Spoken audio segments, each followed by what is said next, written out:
Thank you. I'd now like to introduce City Manager Jerry Bowden, who will provide you a welcome. Hi, good evening, everyone. Thanks so much for being here today and for taking the time. Good evening, Budget Advisory Committee members. Thank you again for your service to the community.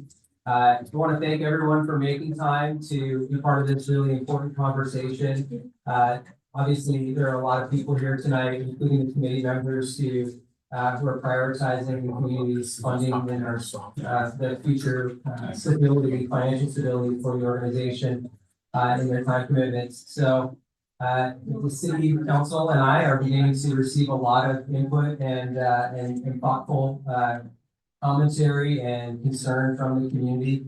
I want to just acknowledge and thank folks for sending that comment our way. This is going to be a really good process. This is one part of the process. What we're doing here with this group is really designed to be community representatives providing input and direction to city staff and to ultimately to the city council. The folks who are here tonight, for those of you who come to give feedback and participate in the meeting tonight, this group of people are this committee. It was established to help to advise, but they are not decision makers. This is not the final stop for our budget work. A really important meeting that you all should mark on your calendar will be the April 8th City Council meeting. That will be where there will be a preliminary budget recommendation from city staff to the city council.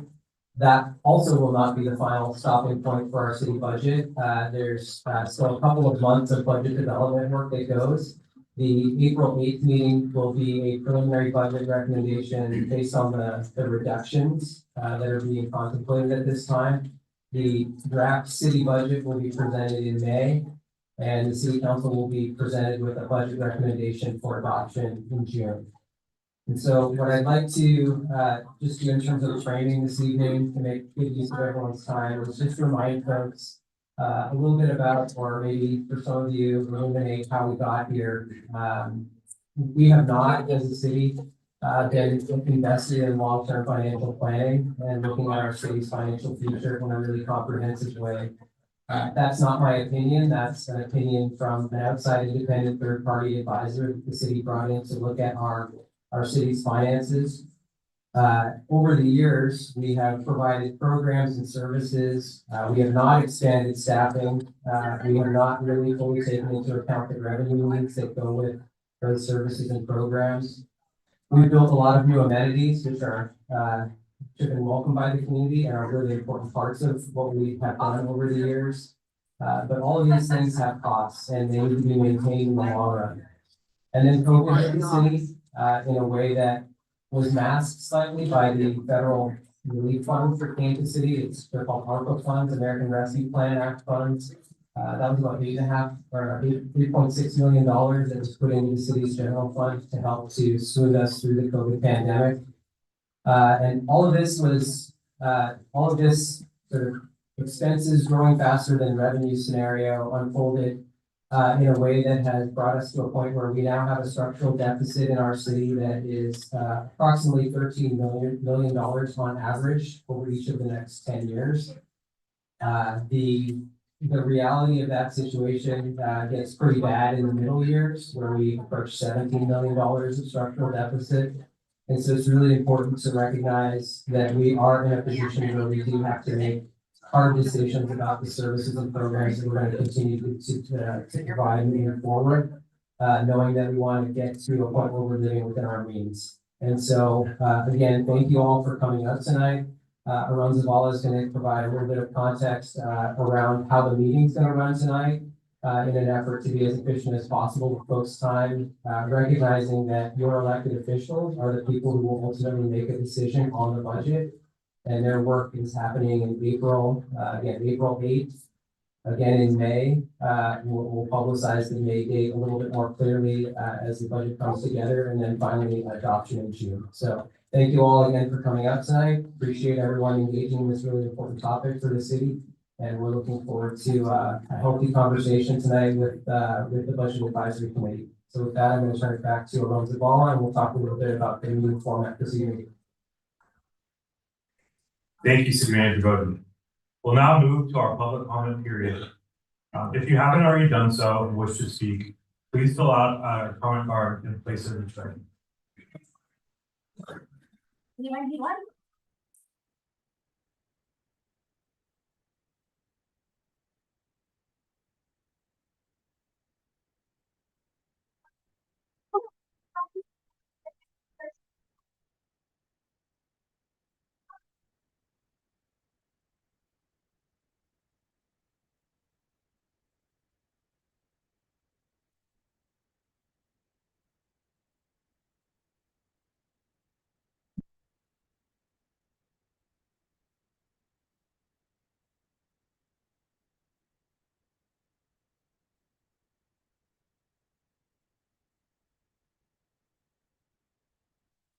I have over 30 cards today, and as City Manager Bowden mentioned earlier, this is an advisory body. We will be doing public comment for 1 minute per commenter. On the screen, there will be a timer as well as on Ryan's computer that will be showing towards the speaker. There will also be a timer, so the speaker will be able to see the time. I'll call the first 3 speakers up, and we'll have a queue so speakers can be ready. There will be a timer on the screen, so surely keep track of your time. As it is common practice here in Pleasanton, if someone speaks on an item you agree with, you can raise your hand to show agreement instead of repeating the same points. Our first speakers are Mary Lurch, Safia Tadabali, and Ben Malani. And my apologies if I mispronounce your name. Yes, and if you can come to the microphone. So Mary Lurch to start off. Right here.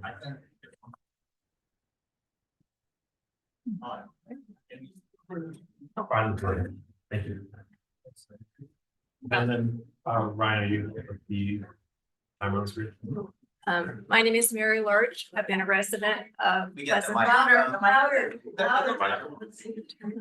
It is on. Hey, can you reset the timer too? My name is Mary Lurch. I've been a resident of Pleasanton for over 29 years. And I've been going to the pool since 2018 for water aerobics. And it's the only exercise.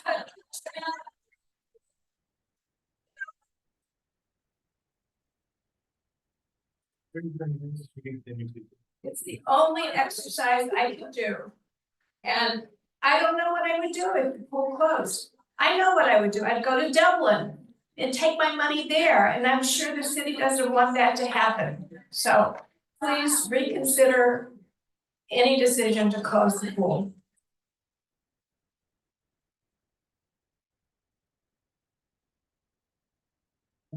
Raise your hand so we can move on to the next speaker. We have over 30. Thank you. It's going to be really important tonight that we maintain some people in the room. Really just appreciate everyone's participation, but clapping, booing, cheering, it's not how public meetings work.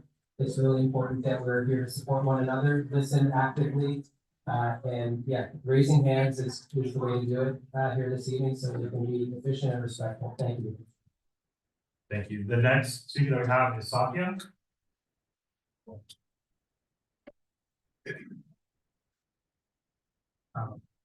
I'm here to say that I'm here to say that I strongly oppose the closing of the pool.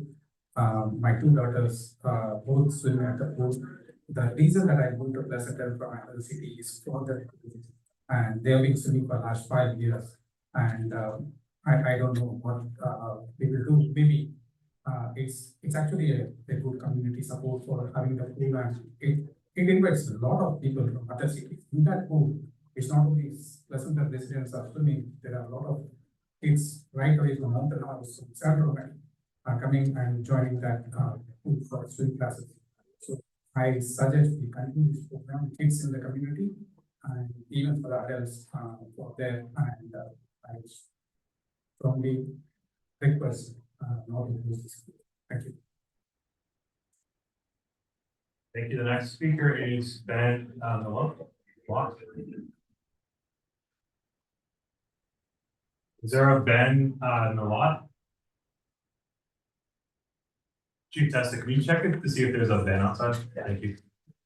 Ben Merlot, Ben Merlot.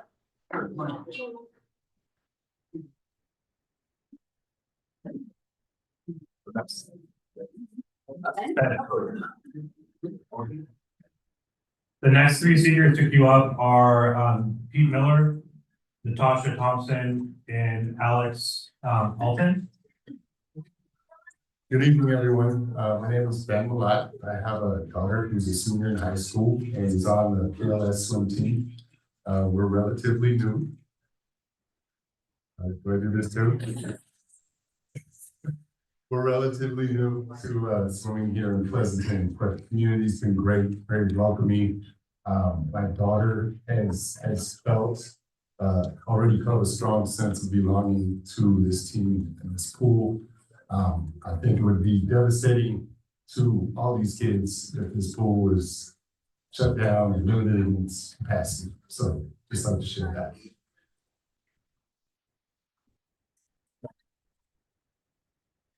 Next speaker we have is Pete Miller. Good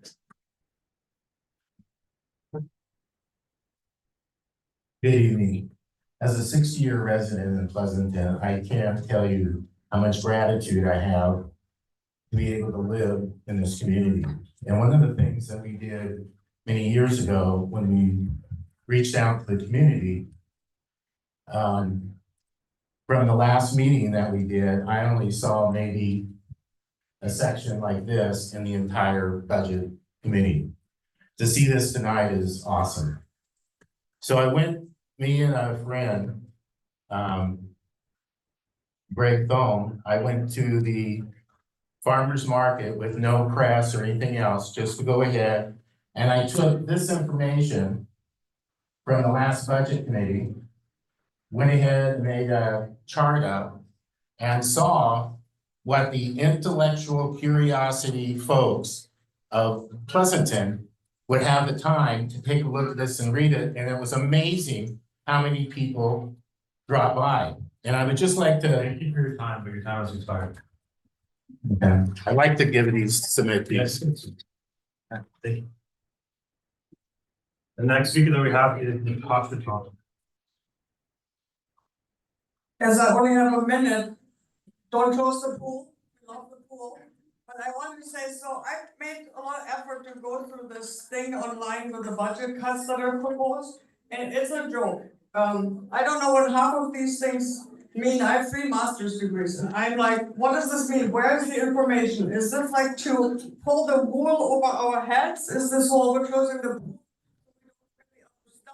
I'm not happy. We need more information to make informed decisions, please. Thank you. The next speaker that we have is Alex Alton.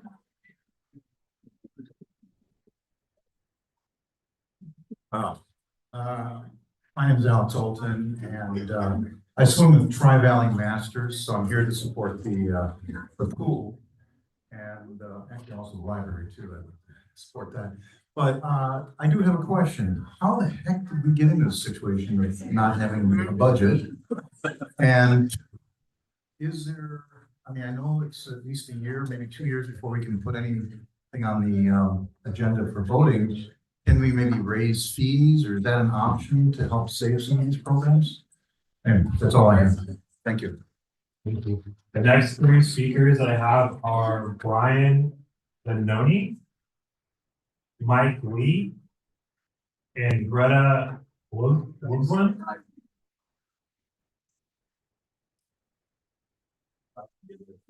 Got a Brian Benoni, Brian Benoni. Mike Lee, and then Greta Woodland. Mike, you can go first. Yeah, yes, sir. Thank you. You for the opportunity to express our ideas. I'm strongly opposed to the shutting down of the swimming pool. I think that's one of the most important reasons that Pleasanton is Pleasanton. It's not Suno. Thank you. Thank you. The next speaker is Brian Benoni, followed by Greta Woodland. Hi, everyone. I'm Brian Benoni. I'm a resident since 2004. I'm also speaking on behalf of the pool. Okay, that's good. A lot of support. I'm also representing Shia Malik and her daughter. I don't know them, but I met them in the hallway. They were running to swim practice, so they couldn't speak. So I'm also going to make her comment, which is that the swimming pool is very important to their family culture. It's really been a foundation of their whole lifestyle in the community. And I'm glad that I ran into them and was able to relay that. I myself am a lap swimmer, so I am in the pool actually every day here in town. And I can speak to the fact that it has the full age range, you know, from the youngest children up to, you know, the master swimmers. And it's just so important for those kids to learn how to swim when they're young. It's a matter of safety here in California.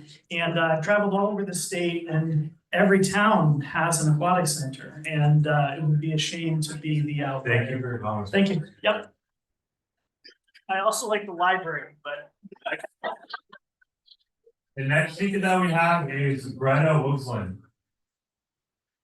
Outside. Sure, Greta.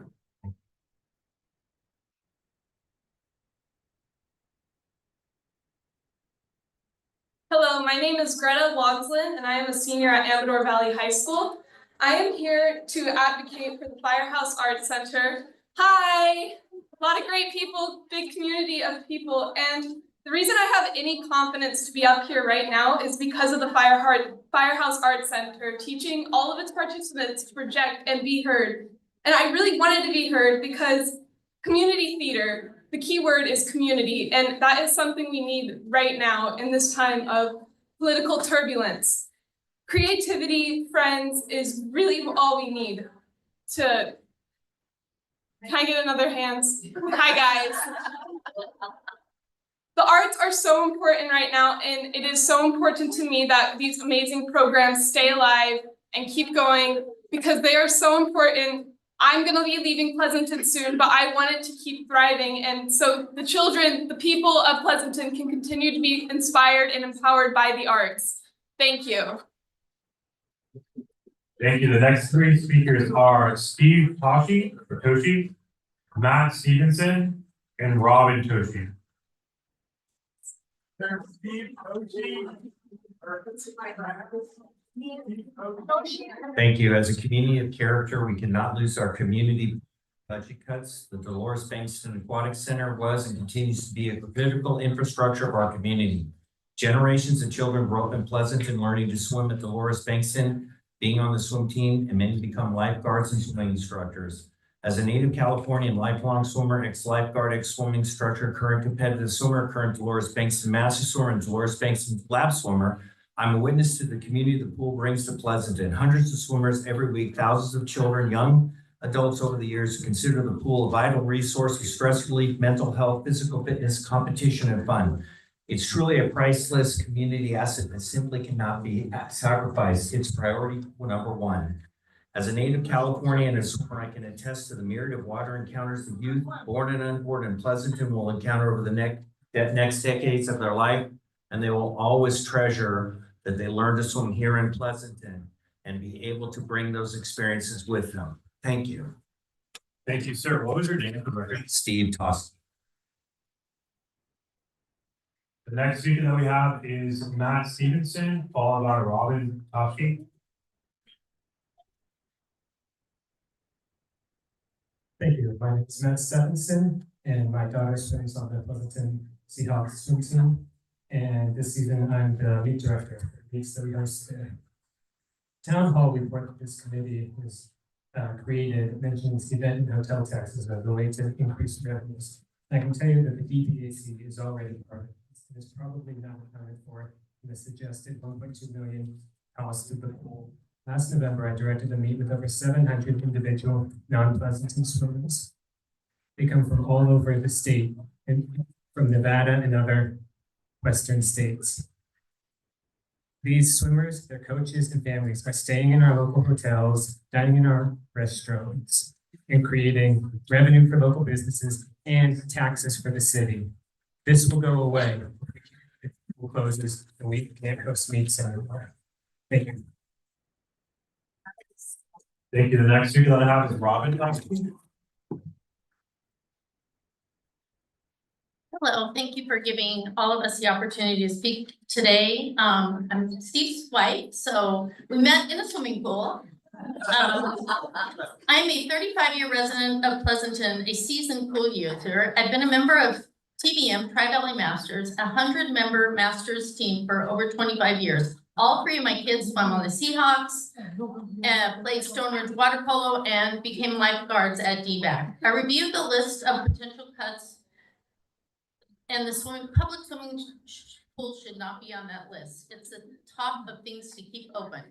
A public pool is a hub of fitness, fun, competition, and most importantly, life-saving swimming skills. We live in a state where water sports and recreation are all around us. Children and adults alike must have a public option to learn and practice valuable swimming skills.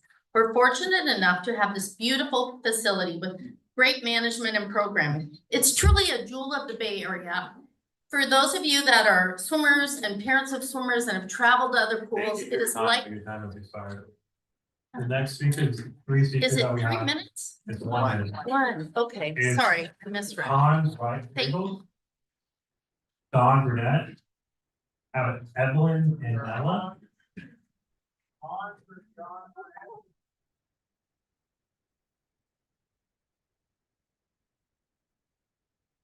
Hi, it's Hans.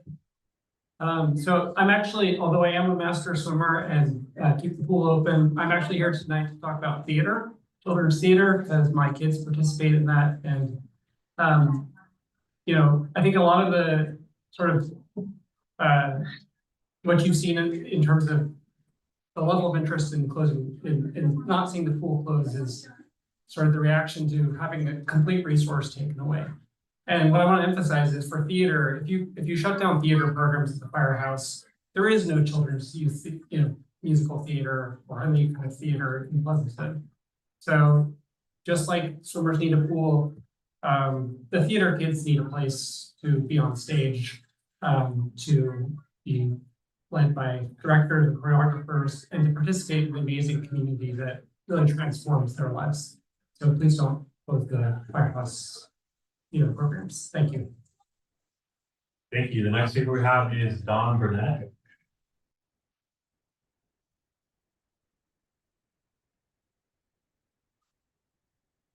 Name's Don Burnett, almost 30-year resident. I'd like to applaud the committee here on putting together a list of items. I have 3 quick points. The first one is we'd like to see the run rates on these various items. Many of them grew during the COVID time period, and it would help us get back to a lower run rate. The second item is many things could be handled with volunteers. We have a lot of seniors in the community. We have high school service hours. We have even 6th and 7th graders can do things like crossing guards and so forth. That could help with the swimming, the library, the senior center, crossing guards, etc. And the last one I'd like to mention is pensions. Even though pensions are a long-term item, many government employees base their pension on the last 1 to 3 years, where people on Social Security look at the top 30 years. And so public employees often pad their pensions at the end of their careers by working overtime, and they get pensions that are pretty much equal to their base pay. Thank you. The next speaker that I have is Evelyn and Ella.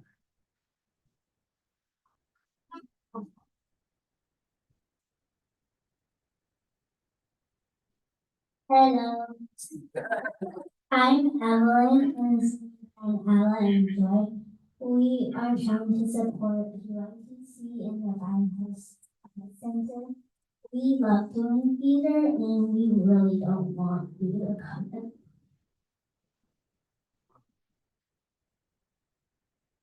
Thank you. Thank you.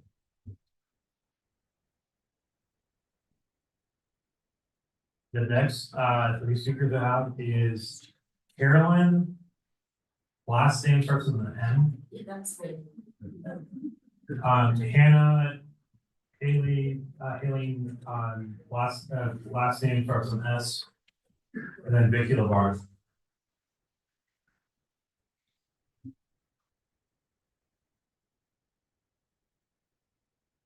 Hi, my name is Carolyn Mobby, and I am here to talk about the pool, support the pool. I'm going to talk from a different perspective. I've only been a resident of Pleasanton for 3 years. I learned to swim on the East Coast. I broke the glass ceiling as a lifeguard when I was a young woman. I have swum all around the country. Swimming is an important life skill. It is also very important for seniors. I have a foot injury now. This is my only exercise.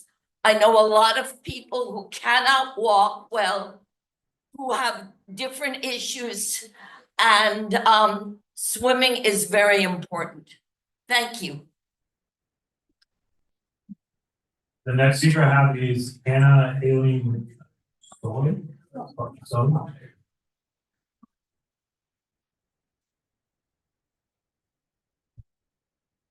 Okay, good evening, everyone. Thank you so much for coming here. I come in to support to keep our Olympic size pool open as they are invaluable assets to our city. Closing them would not only be a great loss to our community, but also a financial setback. Number one, preserving a major city investment. These pools are significant city assets. Draining them can lead to cracks and costly damage. Ultimately ruining the important investment. Number two, a thriving swimming community. Our pool serve large number of swimmers, including Seahawk team, which has trained over many years, achieved top awards, including Olympic level, World Cup. Swimmers from Danville, San Ramon, Dublin, Sunnyvale, wherever, when I met them in the pool. Losing access to such a gym would be a huge blow to our city's reputation and athletic community. Number three, year-round usage and revenue. Many lap swimmers, including me, rely on this pool year-round. Keep them open, generate revenue for the city. Thank you for your time. Thank you. Sorry. The next speaker I have is Vicky Lavarge, followed by Juliana Juan, Lauren Juan, and Corinne Leslie. Thank you, Vicky Labarge. One of the things that I'm concerned about is that the cuts that are being proposed are all or nothing approach. There is no reason for this to be an all or nothing approach. The pool, there were several ideas that came forward on social media. And one of those was, why not engage corporate sponsorships to sponsor the pools like we have corporate sponsors for parks. Increase the fees at the pool, if that's what it takes, increase the fees. Volunteers, use high school seniors as lifeguards. Volunteers are happy to help. The senior center, utilize more volunteers at the senior center. They're happy to help. You know, nobody wants to talk about staff cuts, but that's the reality. Use the volunteers where they're needed. The library used to have senior volunteers pre-COVID. They're gone. They were dismissed. Why haven't they been asked to come back and help? Thank you for your time. Your time is expired. The next speaker I have is Liliana Juan, followed by Lauren Juan and Corinne Leslie. My name is Liliana Juan, and I am a 12-year-old resident of Pleasanton. I'm speaking on behalf of the Firehouse Arts Center. After the COVID pandemic, I made the realization that I was alone. I didn't have friends, and I was suffering from severe depression. Until I went to a rehearsal for a musical at the Firehouse. There I found people who understood me, and I made my first true friends there. So I was able to live my life through these programs, and I would not be where I was today because of them. Please keep funding these programs and contributing to the true chunks of people that were here. Thank you for your time. Thank you. The next speaker that we have is Lauren Juan. I'm her very proud mom. She's not alone. When we share our story with other theater families or staff members, they all have a similar experience. Theater is the place where they have found their people, where they feel like they belong.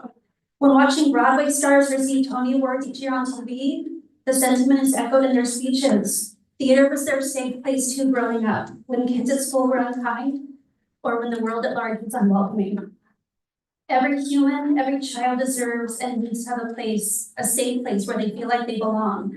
And the Firehouse programs give that to so many. Athletic programs are a dime a dozen, but there is no other option for theater here in Pleasanton. There is no plan B. The true value of the Firehouse programs can't be captured by a dollar amount on a spreadsheet. and its potential loss, which would fall upon the shoulders of these young artists, would be immeasurably profound. Please protect those who need the safety so critically, whose well-being. Next speaker that I have is Corrine Leslie, followed by Samantha Regals, followed by Jasper Regals, and followed by David Fiala.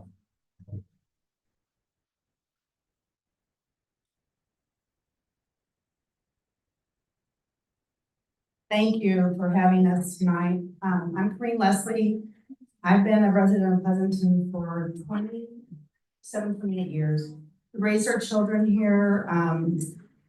One went into the Army, the other went into college, and we now have 2 grandchildren. Swimming has been such an important part of my life. From the day I was 5 years old, my dad had us all 8 kids in the officer's pool learning how to swim. I'm a retired nurse as of January. I just observe in Pleasanton and the people that come to the are all ages, all abilities. I would like to see more special needs kids there, although sometimes that's kind of a hidden disability. It's just an awesome lifelong skill. I think, you know, it's one of my things I hope to do in my retirement is help people learn how to swim. Thank you for your time. Your time has expired. Thank you. The next speaker that I have is Samantha Regals. So Ryan, can we? It's also on the screen right so at they the can top see it. corner. Okay, It's so kinda they can not- see it from yeah, there. but Okay, not all right, that thank big, you. but-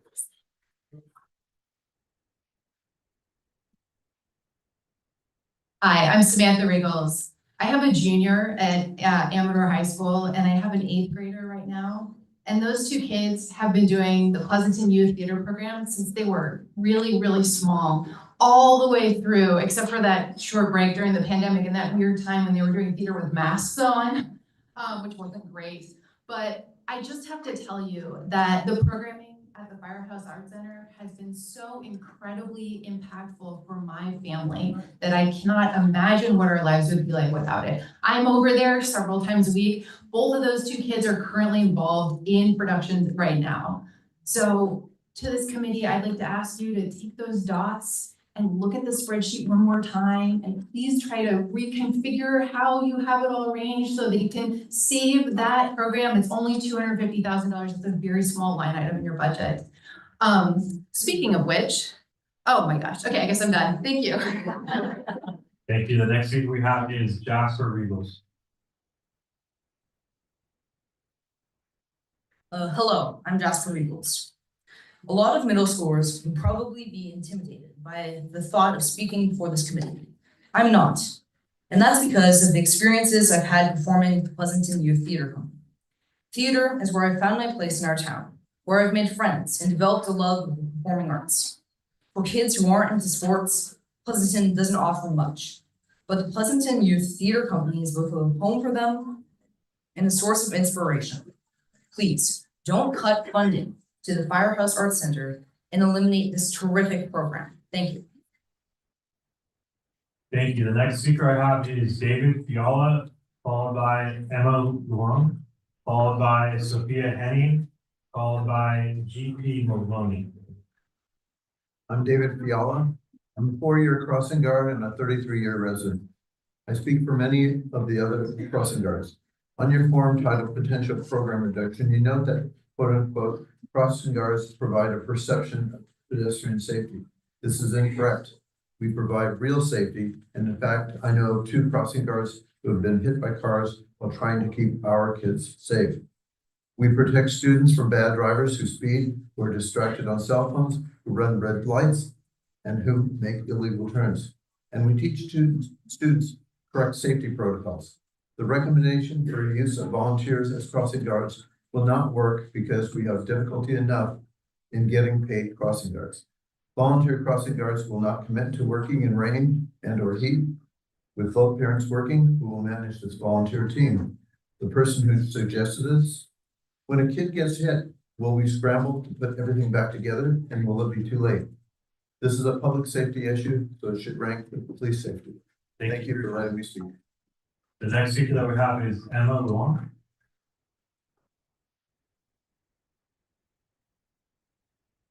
Hello, my name is Emily Young, and I am speaking to you today to defend the Firehouse Art Center.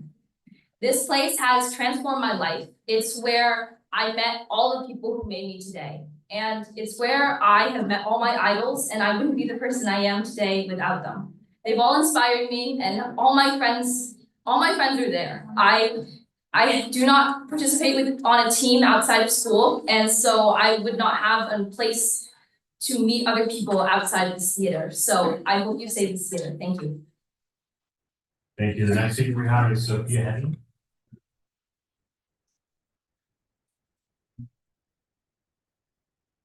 Hello, I'm Sophia Henning, and I'm here to the Firehouse Art Center. If you love your kids, if you love theater, if you love seeing your kids perform in theater, then don't get rid of the Firehouse Art Center. QRTT, the theater program here at the Firehouse Arts, has helped us grow into an actor, a dancer, singer, and performer. If you get rid of QRTC and the Firehouse, then you're taking away fun for kids and the teachers you suggest. Without QRTC and the Firehouse, we all wouldn't have half the friends we have today. So please don't get rid of the Firehouse Art Center. Thank you. The next speaker I have is J.P. Maloney, followed by Eva Cedar, followed by Tracy Ford, followed by Sharon Picarchi. Good evening, members of the Budget Advisory Committee. I'll start by introducing myself. I'm G.P. Maloney. I'm a sophomore at Foothill High School, and I've lived in Pleasanton my whole life. I'm here today, as so many are, to speak out against the proposed reduction of hours at the Firehouse Art Center, which will eliminate the ability to hold key theater programs such as PYTC and COI. I would not be the person I am today without the Firehouse Art Center, and I was shocked by the proposal that this proposal ranked 13th out of 28 by the committee's preliminary assessment. The city has committed to reductions that protect key services and encourage fiscal stability. This doesn't either. The Presenting Series, which is another theater production that would be affected, is a great way to get visitors downtown and stimulate our local economy. We need to seriously address this by making cuts to management instead of key theater programs. Please reconsider this in your ratings before submitting it to the City Planning Committee. Thank you. The next speaker that I have is Eva Nasir. Eva Nasir. I don't know what to take from this speaker. Hi, my name is Heba, and I have 3 kids swimming with Pleasanton Seahawks. I live in Pleasanton from 2016. Pleasant has multiple soccer fields, tennis courts, and lacrosse fields, yet only one public swimming pool. Closing it would take away an essential resource for residents of all ages. City pools save lives, helping to prevent drowning incidents. Beyond safety, it's a cooling station during heat waves, a place for low-impact exercise suitable for all ages and fitness levels, a hub for diverse user groups, including competitive swimming, Pleasanton Seahawks, master swimming, adult fitness program, lap swimming, summer swim lessons and camps, lifeguard certification, and CPR training. Moreover, I don't know, Mr. Seen, okay. Closing DPAC would be a short-sighted decision with long-lasting negative consequences for our community, safety, health, education, and local economy. Thank you. Thank you. The next speaker we have is Tracy Ford.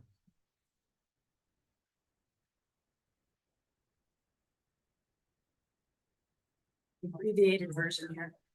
Hi, my name is Tracy Ford. I moved here about 2.5 years ago with my daughter specifically for the Pleasanton Seahawks. Today, I'd like to address how we can ensure the pool remains open by thinking forward, exploring new solutions. The center's current operational model won't get to break even, and it's not going to happen if we continue to operate the same way. There's missed opportunities that exist now to help improve the bottom line. The Seahawks swim team can and should be a valuable resource to make this happen. We have the manpower and the connections, but to do that, we need an active dialogue and we need to be involved in these conversations.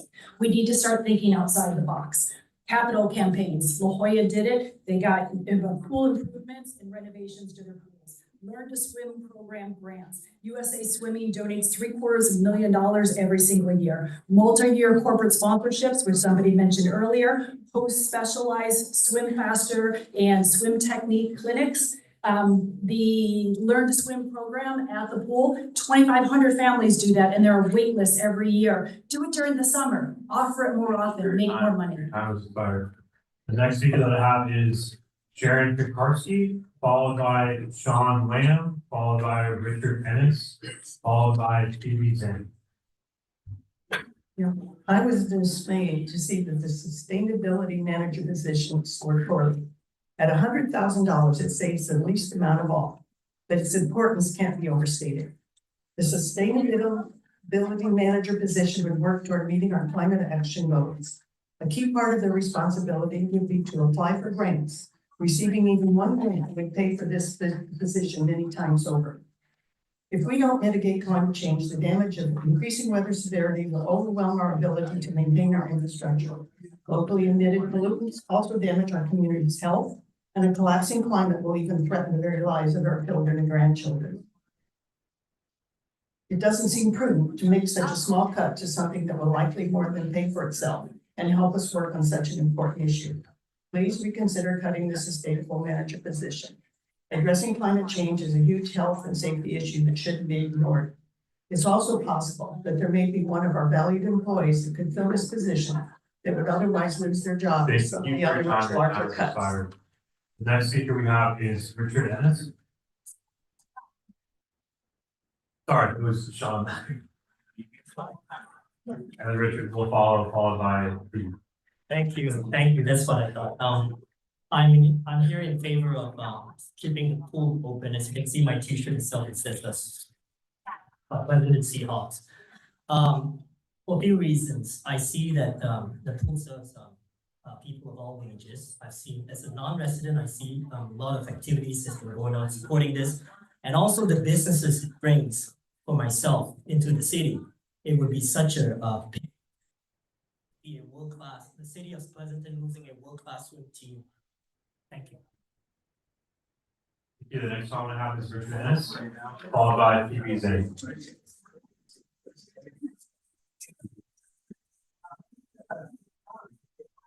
Yeah, hi, I'm Richard Ennis. I've been in Pleasanton for about 9 years. My wife has been here since 1968.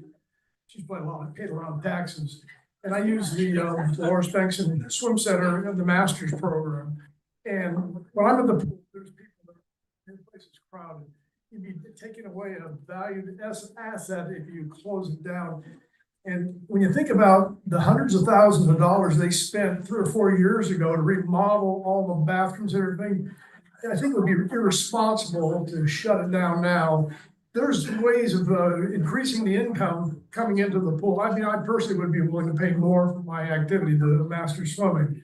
So I think they should look at other avenues besides just shutting down. Thank you. The next speaker that I have is Phoebe Zhang, followed by Ethan Cheng, followed by Amy June, followed by Emma June. Good evening, council members. My name is Phoebe, and I have been a happy resident at Pleasanton for the last 3 years.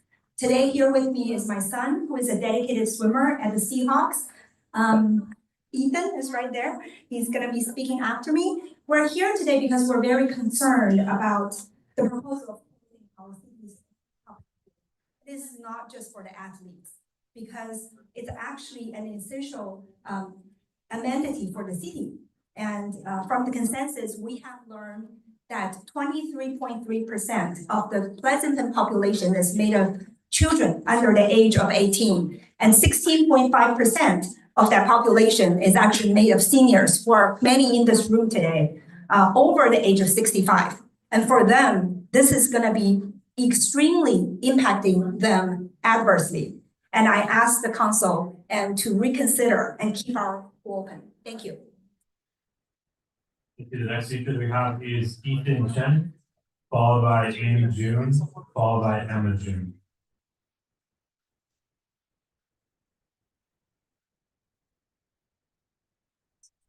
Good evening, members of the council. My name is Ethan and I'm a year-round swimmer here in Pleasanton. I'm here to speak on behalf of myself and many other young swimmers who rely on the city's only public pool for training and development.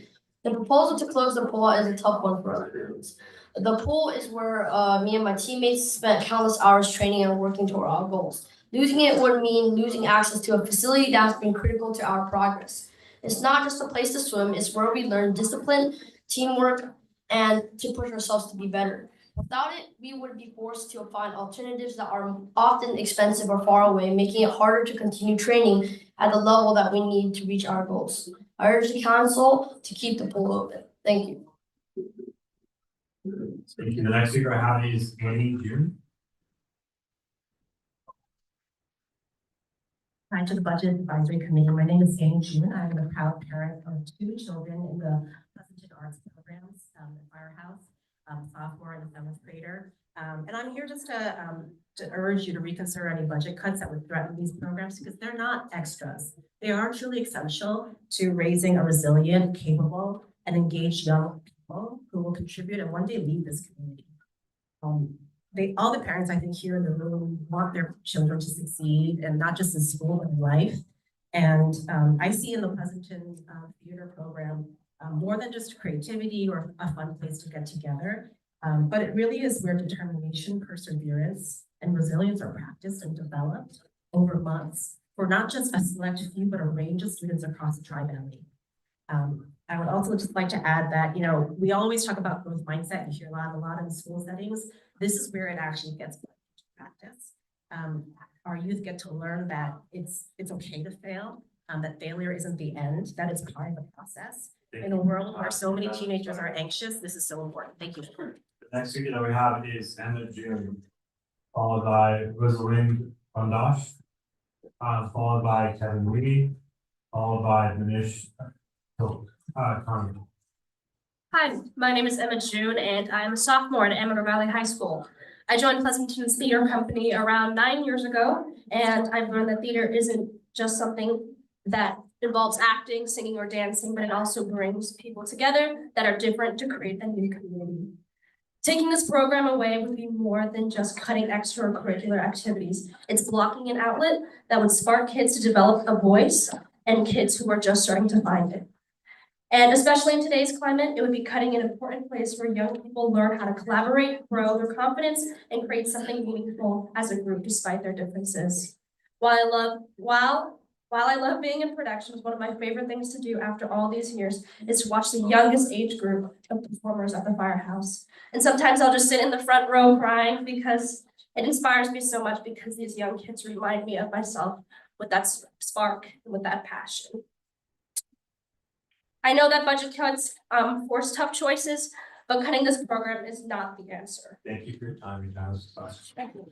The next speaker that we have is Rosalind Bandash, followed by Kevin Lee, followed by Manish Khan. Hi, my name is Rosalind Rondash, and I am a longtime resident of this community. I have 2 children at Amador. I have 1 swimmer. I just came from the high school swim meet. I want to urge you not to close this pool to our Pleasanton Seahawks team. Those students, those children, they come from all over, different communities. It's building revenue within our community. When we host swim meets, it brings in revenue. We have just merged with another team from outside of our area. That's bringing in revenue. These kids are working towards their collegiate achievements, towards their Olympic challenges and aspirations.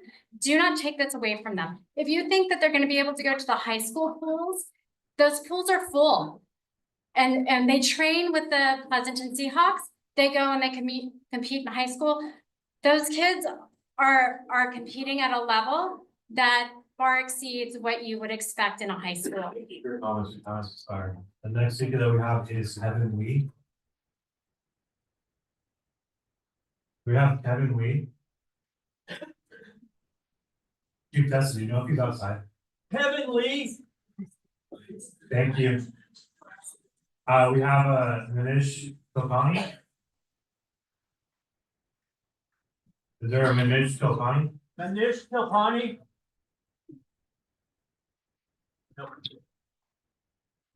Thank you. The next speaker that we have is Oliver Huron, Anushaman Sharma, and Mercedes Badger.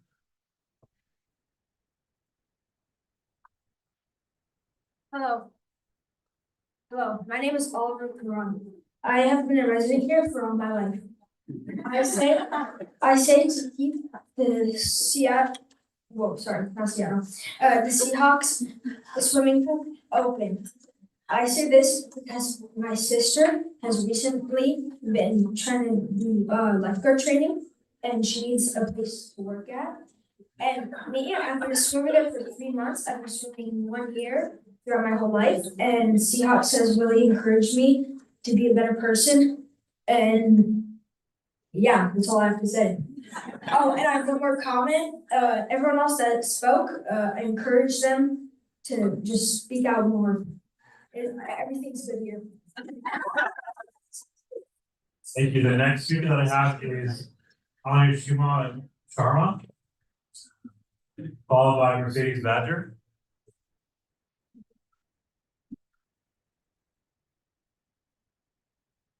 Mercedes, you go.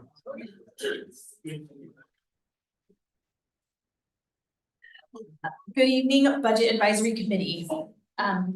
I join your meeting tonight to raise my concern over the possible elimination of the School Resource Officer Program. I'm the parent of one student at Amador Valley High School, and I serve as this year's PTSA president. As both a parent and a representative of many parents, I urge you to not take lightly our campus safety.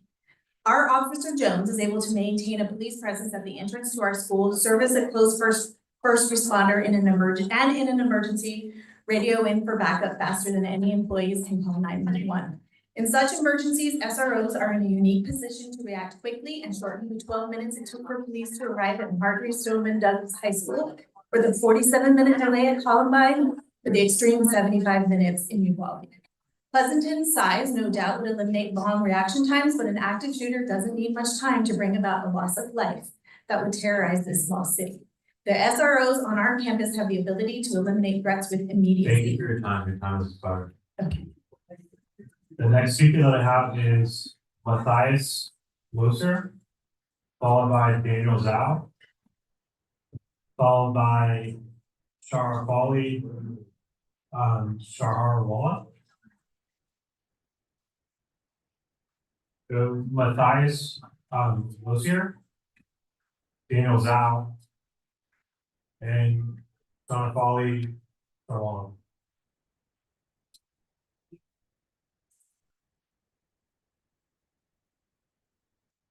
I'm Daniel Zhao, and I am a swimmer of the Pleasanton Seahawks. And I am here to tell you, please do not shut down the pool. It is a very important part of our Pleasanton culture and tradition. And it is very important for not only just the swimmers of the Pleasanton swim team, but also everybody who lives here and everybody who wants to have a good future. Thank you. The next speaker that I have is Charafali Charwal. My apologies, I mispronounced it. No, that's okay. I'm Sharaf Ali Shaharwala, Pleasanton resident for about 10 years, and in support of the pool. My son swims with the Seahawks. Both my boys learn to swim and become good swimmers at the pool. My younger son, he learned to swim, and it was important for us because he jumped into our backyard pool before he knew how to swim. So the DBAC was very helpful to us when we moved, and he learned how to swim out there. Having said that, I look forward to the opportunity for the pool to be there when I'm hopefully a senior and have the opportunity to swim out there. So, thank you. Thank you. The next speaker that I have is Matthias Losier, with Jason Juke, and Dan Souza, Dan is here.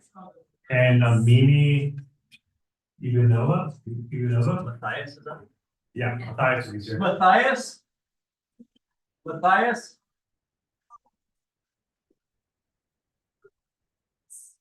Hi, did you see Dan was out there? Yeah.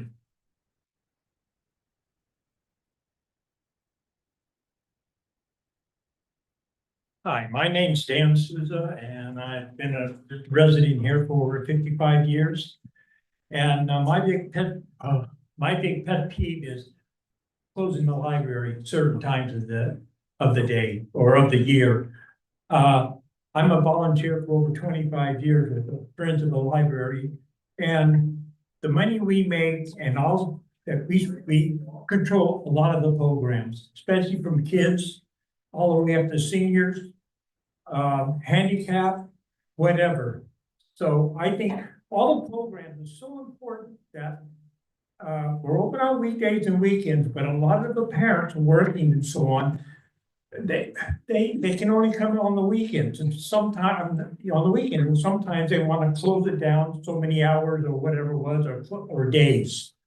We can't afford to close the public library down because of all the programs we have for everyone, from babies to seniors. Thank you.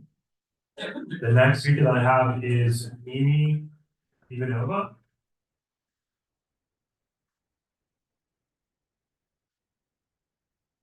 Hi, I'm Mimi, and as you can see, I still have my back from theater, and I really hope you don't close down the theater because it's part of us, and we as theater groups and kids, we just really love acting and singing and dancing, and maybe some of you know how it's like you're not just friends, you're a family and a community.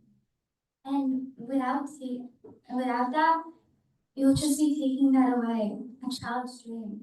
Be on Broadway and sing and dance.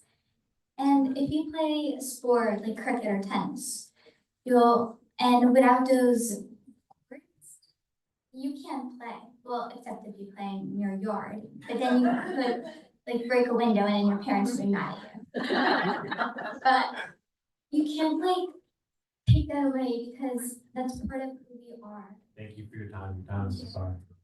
The next speaker that I have is Jason Chu, followed by Hawkeye Chow, followed by Kevin Lee.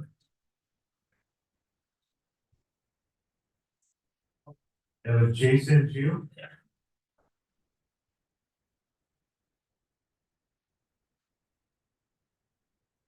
Hi, hey everyone.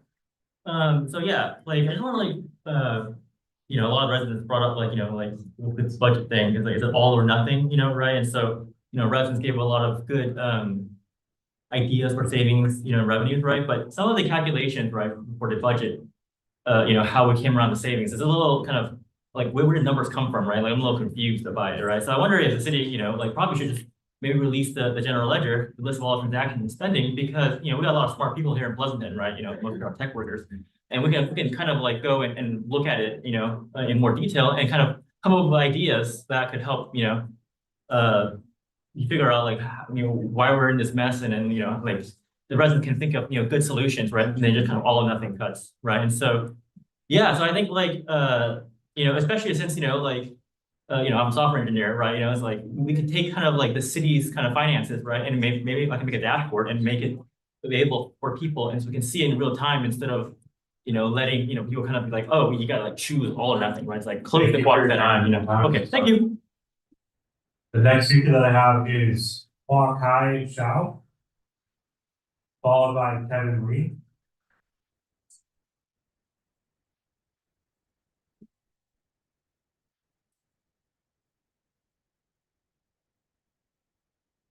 Hello, my name is Hawkeye Xiao.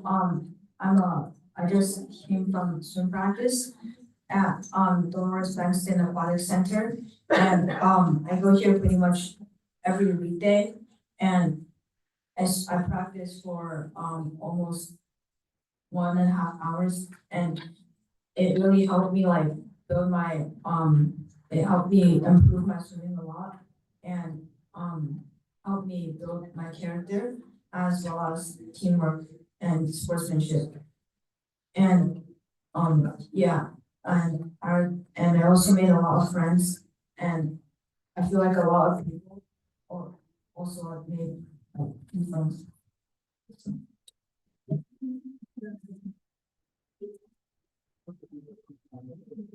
Thank you for your comments. The next speaker that I have is Devin Lee.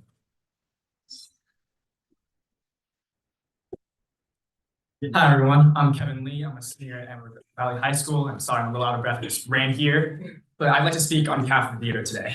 When I first moved here in sixth grade, I knew no one. So my mom did what she thought was best and signed me up for a theater camp. And at first, although I hated it, I've met some of the best people I know, some who are in the audience today.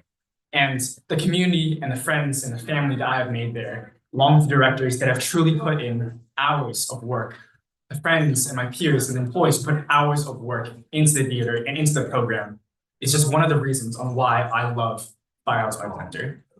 To cut $250,000 of funding from it, to cut hours from it, is simply unfair. These programs are something that I love. And if you've ever seen a show, any of you, and have ever witnessed the joy of the kids inside those programs, then you'll know how much impact they have. Thank you. Thank you for your time. Next speaker that I have is Dean. Olumide.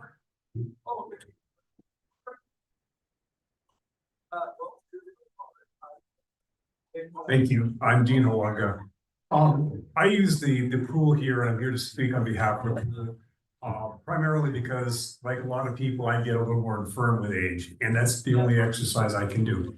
But in addition to that, my daughter is the Zone 2 athlete representative for Pacific Swimming, which represents 1,500 plus athletes in Zone 2 and over 4,000 athletes in Pacific Swimming. This pool is one of the best venues for holding a competition. It has lanes for competition, it has lanes for warm-up, it has spaces for the children to be safe and away from, overbearing parents like myself or others. So the pool itself is a cultural center. I grew up in Canada. Hockey rinks were never expected to break even. They were expected to build a community. They were expected to bring in revenue outside the rink. The pool is the same here. It serves thousands of people. Thank you. And last call these speakers, Mimish Phil Carney, Anushaman Sharma, and Matthias Loser.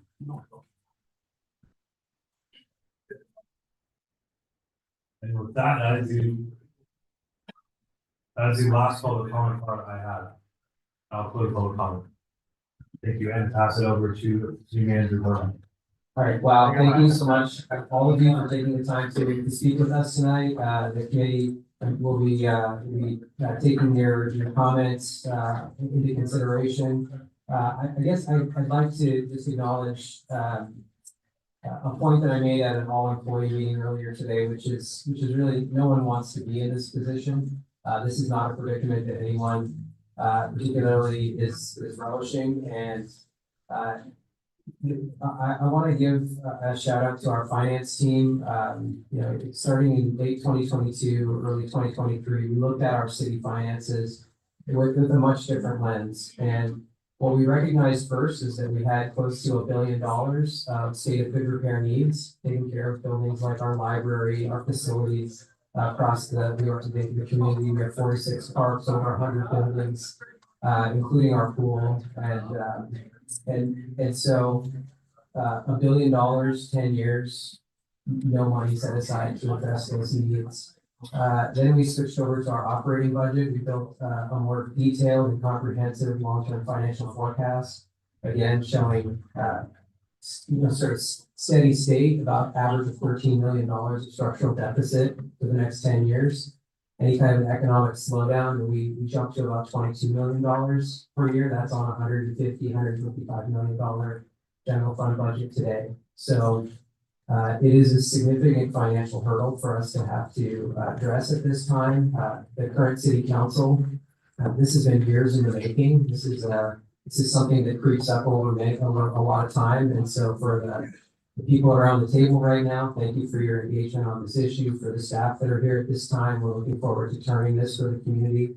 You deserve financial stability, and we will bring that to you. This will not be an easy period of time, but that is our goal, and we will achieve it. And with that, I'm going to turn it back to Aaron to really get into the meat of the discussion this evening, the heart of the discussion this evening. Again, please stay engaged, stay focused on this issue. We will be with the city council on April 8th.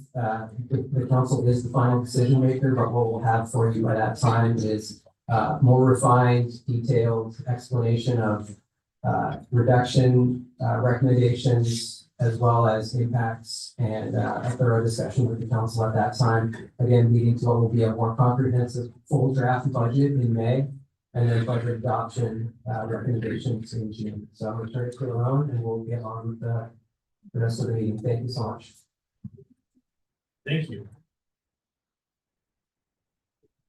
So the next item that we have on the agenda is approval of the minutes from our last meeting, February 13th.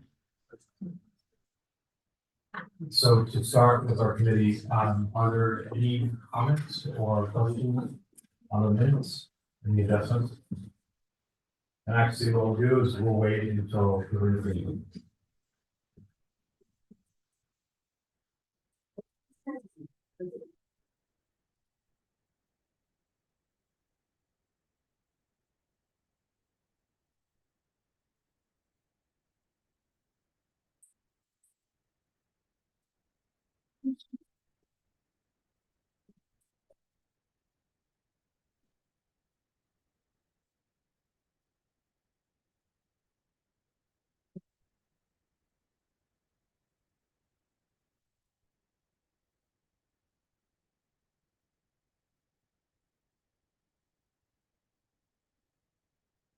You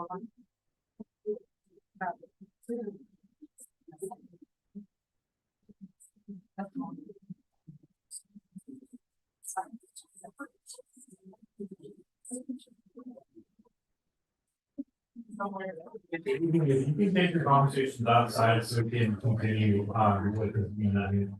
Very much appreciate it. Also, thank you for your help participation in this process.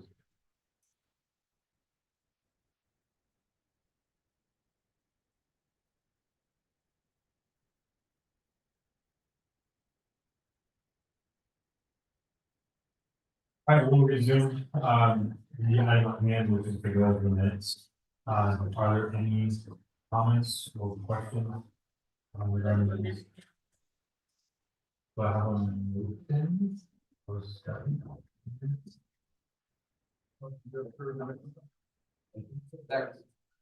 you.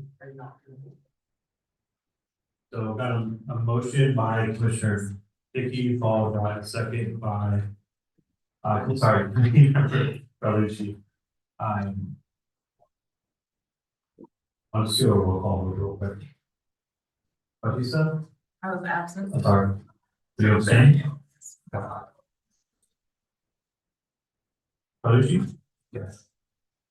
Dickey? Yes. Exner? Yes. Gillette? Yes. Well, Sorry, I wasn't here. you can abstain or you can choose to vote your discretion.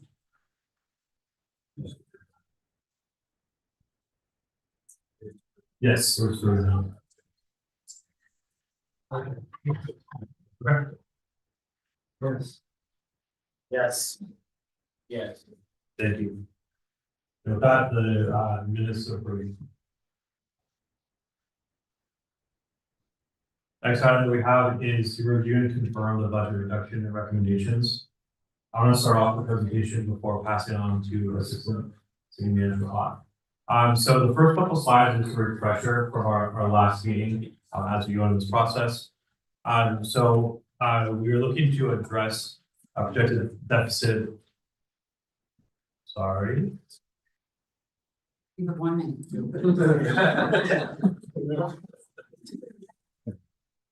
Of a 10 million average annual gap in the coming years. our infrastructure needs are 900 million for 10 years. Our retirement and pension over 200 million. As a reminder, the city budget and city council fiscal priorities are community engagement and equity, long-term fiscal stability, prioritize infrastructure, and protect core and essential services. So, as you recall, in your last budget advisory committee meeting, 2 days prior, we had our town hall in this room, which was a dot voting exercise. And so we now have a published report that'll be presented for review to City Council this coming Tuesday.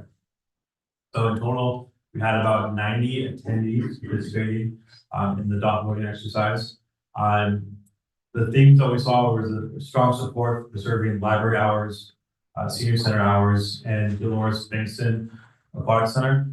And there was support for reductions in planning and building, community support and human services, and recreation programs.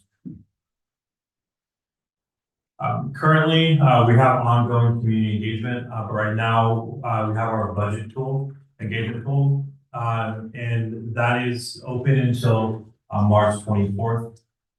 For anyone in the public, this is a QR code that'll go directly to the form if you haven't already participated.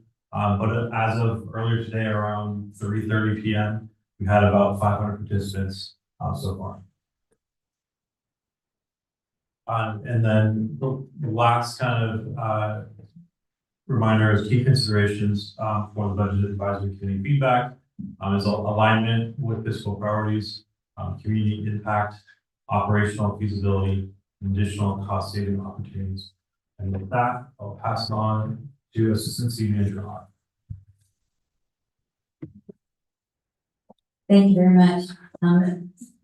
Most of your purpose here this evening is really where we are this evening. It was really incredible to hear all the public comment, and I know that that will inform the work that you do tonight and going forward. But our primary discussion topic this evening was to talk to the budget advisory committee and review the results of your dot voting exercise from the last meeting, and then really walk you through, see if there are any clarifying questions, and then see if there's any conversation or discussion that the advisory committee would like to have around the order or the ranking, the prioritization to be provided as part of that dot voting exercise.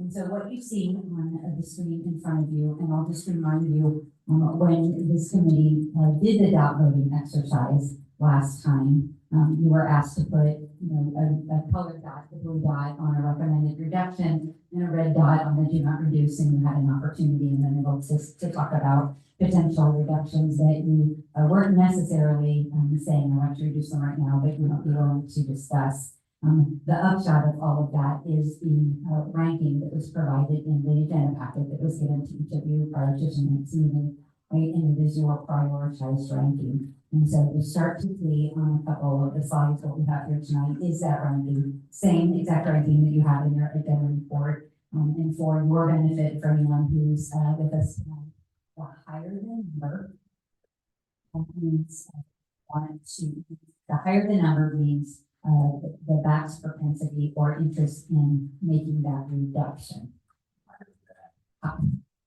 So the higher the number means that it is a reduction that this committee says we are willing to put that on the list, right? So it is the consensus of the group. And so I won't walk through every single line item. You all have had an opportunity to see that.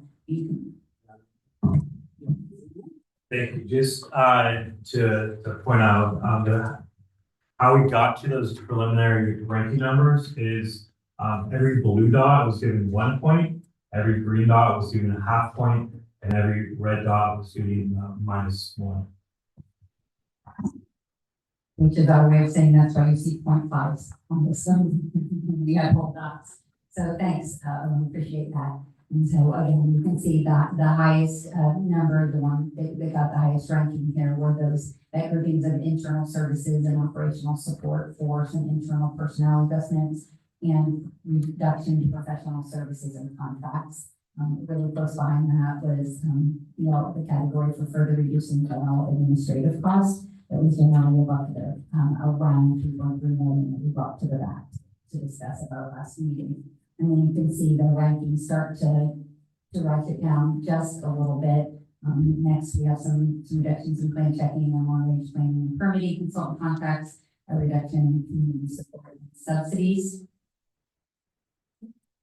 And then so on as you go down. Can I get a clarifying question about the 3.3? So is that outside this? That 3.3? No, so the 3. So when we came to the back last time, there was a general, and so let me see if we broke it down for you all that way, but it generally grew into about 3.3 million in terms of internal services and operational support.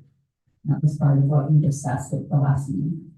So those have been identified, and excuse me for kind of asking a question that may be well known. So wouldn't that 3.3 come off the 10? So if we're going, we started at 10 in January, if 3.3 were identified, when you subtract that 3.3 from the 10, and then the city council approved 15 trusts, so wouldn't those numbers be removed or reduced from the 10? So two questions, and I'll go into the order that you asked them. The 3.3 or the I'll just call it $3 million. It is out of the 10 million, which starts to reduce. But what needs to be really clear about these, the reductions in these programs, they have an upward facing impact. They're called internal support, but they're things like a position at the deputy city manager. So there are reductions in personnel, and there are also a number of reductions in professional services and other contracts that are providing support to the community, either directly or indirectly at this time. So it is a $10 million reduction with about 3.3 million that we identified as what we call internal and service support and operational reductions as a way to try to get sort of prime the pump with things that we need from inside the organization. But as we articulate this to the city council and as we develop the sort of the budget recommendation, we'll be very clear about what those impacts are to make sure that the city council ultimately is comfortable with the things that are in those buckets. So aren't we down to a 4.7 problem? No, because well, the council still starting from the 10 less 3.3 less 2. So where am I missing something? You're not, but it really, the council ultimately has to decide on that $3 million to make sure that they're comfortable with the reductions that are broken down in that bucket. And the $2 million, the council did authorize the use of the 115 trust for about $2 million per year in each of the first 2 years. So that gets us year 1. Year 2, and this gets really specific, and so I apologize. We're trying to keep it high level so we don't get into decimals and bits and bobs in the meeting itself. But year 1 is a $10.4 million deficit based on the updated annual financial forecast. Year 2 is a $12.1 million problem, and so you're there on the math, but the problem grows in year 2, and so we have a bigger number we need to get to, which is why we wanted to prioritize the list to be able to move through it. So if the council decides to use a little bit more one-time money, that number goes down. If they decide ultimately not to use the $2 million after reconsideration of that in their own minds as a body, then we have the ability to move up and down the list. So we're asking you to identify 10 million, knowing that there's still new pieces. Yeah, so where I'm challenged, and I've heard this from outside, is it seems like the numbers are moving around. So if we were originally in January, and I see some nods around the table, originally in January, we told 10 million per year. So it's, I'm having a tough time kind of reconcile. I can reconcile 10 to less 3.3 less 2. But it seems like, okay, it's 10 and it's 12 point, and it started at 13, went to 10. So I think that's some of the confusion. I think that's the, I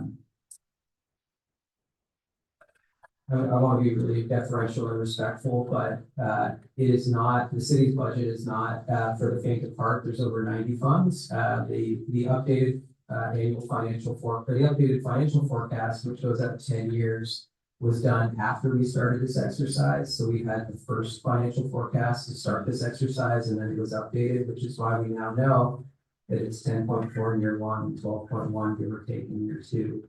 And so it's a $13 million average over the duration of the forecast. That's where we started. And what we tried to do for public purposes to really, we had that independent assessment done. Bailey said, push up, stop being so specific, stop being down to the 50,000s and start talking in big round numbers. And $10 million is really easy to have a conversation about, knowing that we would have a list of programs and services that would go beyond that, and we would like to need to dig further. No, and I get that. I realize the more I dig into these numbers, how complex this is, and so I appreciate the staff doing that. I think where and I hear this from others, is the numbers are changing.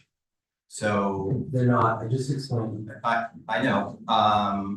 But if this body was originally told 10 for the next 2 years, and I hear what you're saying, but I think what would be easier is if it would be helpful in January to say, okay, this is where we're targeting. We're targeting 10 every year, and so that's where I have. When we know we've had 2 million, so okay, now why aren't we working with 8? So that's a concern I'm hearing. It's a concern that So your job, I think, is challenging as a budget advisory committee, because you're coming into a process that involves a reduction list that's been generated by each department, and ultimately by the city. And the number that we need to achieve is not a fixed number. It really does depend on how much one-time money gets applied to the problem. There are a couple of different variables that we won't get into in this context. We wanted to focus specifically on the reduction list with a prioritization, because it allows us to move from north to south in a very linear way, up and down the list. But the reality for the city council is that there is a general fund reserve, there's capital investment, repair and replacement investment, there's section 115 money, there's OPEB money, there's other tools in the toolbox that have different policy implications. And especially in terms of the city's long-term financial health, using the one-time money, it's, you're drawing from different accounts. We're off the checkbook at that point, and we're into the savings accounts, and for a structural deficit, that's not where we are in terms of recommendations. And so we've had both Bailey look at the information that we've been developing, as well as Foster & Foster, who's the actuary, to help us to make informed decisions about how to use those monies. But to try to do that with the budget advisory committee is a little bit challenging. I think that if you all are willing to hang with us and we move beyond the 2-year budget and into some longer term financial planning, more of those levers will be on the table for us to be able to work through together. But it is a fairly targeted approach right now with the budget advisory committee. Yeah, I was just trying to get clarity on the size of the problem and kind of what I heard. And I think what we could do is share with the committee. It's available on the website, the updated 10-year financial forecast. And what you'll see there is the numbers go from about 10 million to about 17 million, and then they start to shrink again in terms of the annual structural deficit number. And that's how the average of 13 comes out the other side of that, the duration of the forecast. And so that is the target. We're only focused on the 2-year budget right now, though, knowing that if we can right size from a spending perspective, the forecast gets recast, and that really is a new go forward point. But what this group needs to know and what the community needs to know is, even if we balance the budget in these 2 years, the number's still growing. The expenses are still growing in a lot of different areas for us.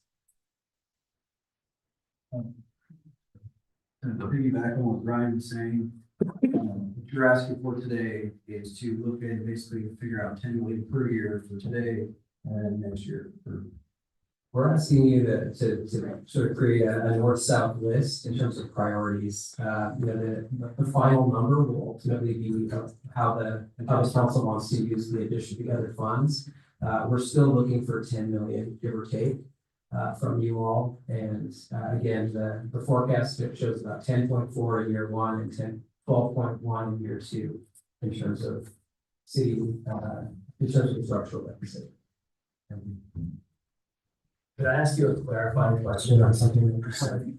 Is that if we approve the internal services reductions, that will affect personnel positions like the deputy city manager position, which is a benefited city staff position, but wouldn't it also include outside consultant yes, hirings and professional contracts and stuff? People who don't work for the city, but that money goes somewhere else, wherever those consultants operate out of. Yeah, I'll give you the example that I've been using in this, for this example, or for this, this piece is the FAA, the Federal Aviation contract consultant that we use to address the more airport noise and leaded fuel issues. It's things like that that we would be recommending that we remove from our budget, which would mean that we would no longer have that expertise and we would no longer be engaging as deeply on those issues. Got it. And then another question is the values that we're looking at associated with each line. Those are restricted and locked, right? There's no variance in the values that I'm looking at here. Would we be able to recommend to the council decreases in those set numbers? Those are programs and services that are specifically assigned. So the only area where you're really seeing a lot of aggregation is in those top three lines. Just because there were so many things there that the list gets a little unwieldy. So we can certainly unpack that a little bit further. But the reality is you'll see all of that as you get to the end of March with the April 8th City Council packet. And there will be additional time to look at this and refine it. I just know that there's a lot of movement in budgets, like you transfer money from here to there to move where the demand is. So I'm like, is this? Yeah, okay, so it seems like it's moving. Legal, everything's movable. Yeah, these are all general fund programs and services. The challenge is, I'll use the example of the pool, right? There's one group of people who staff the pool and a whole lot of temps who staff the pool, and the operational efficiencies of shutting the pool for a day don't add up.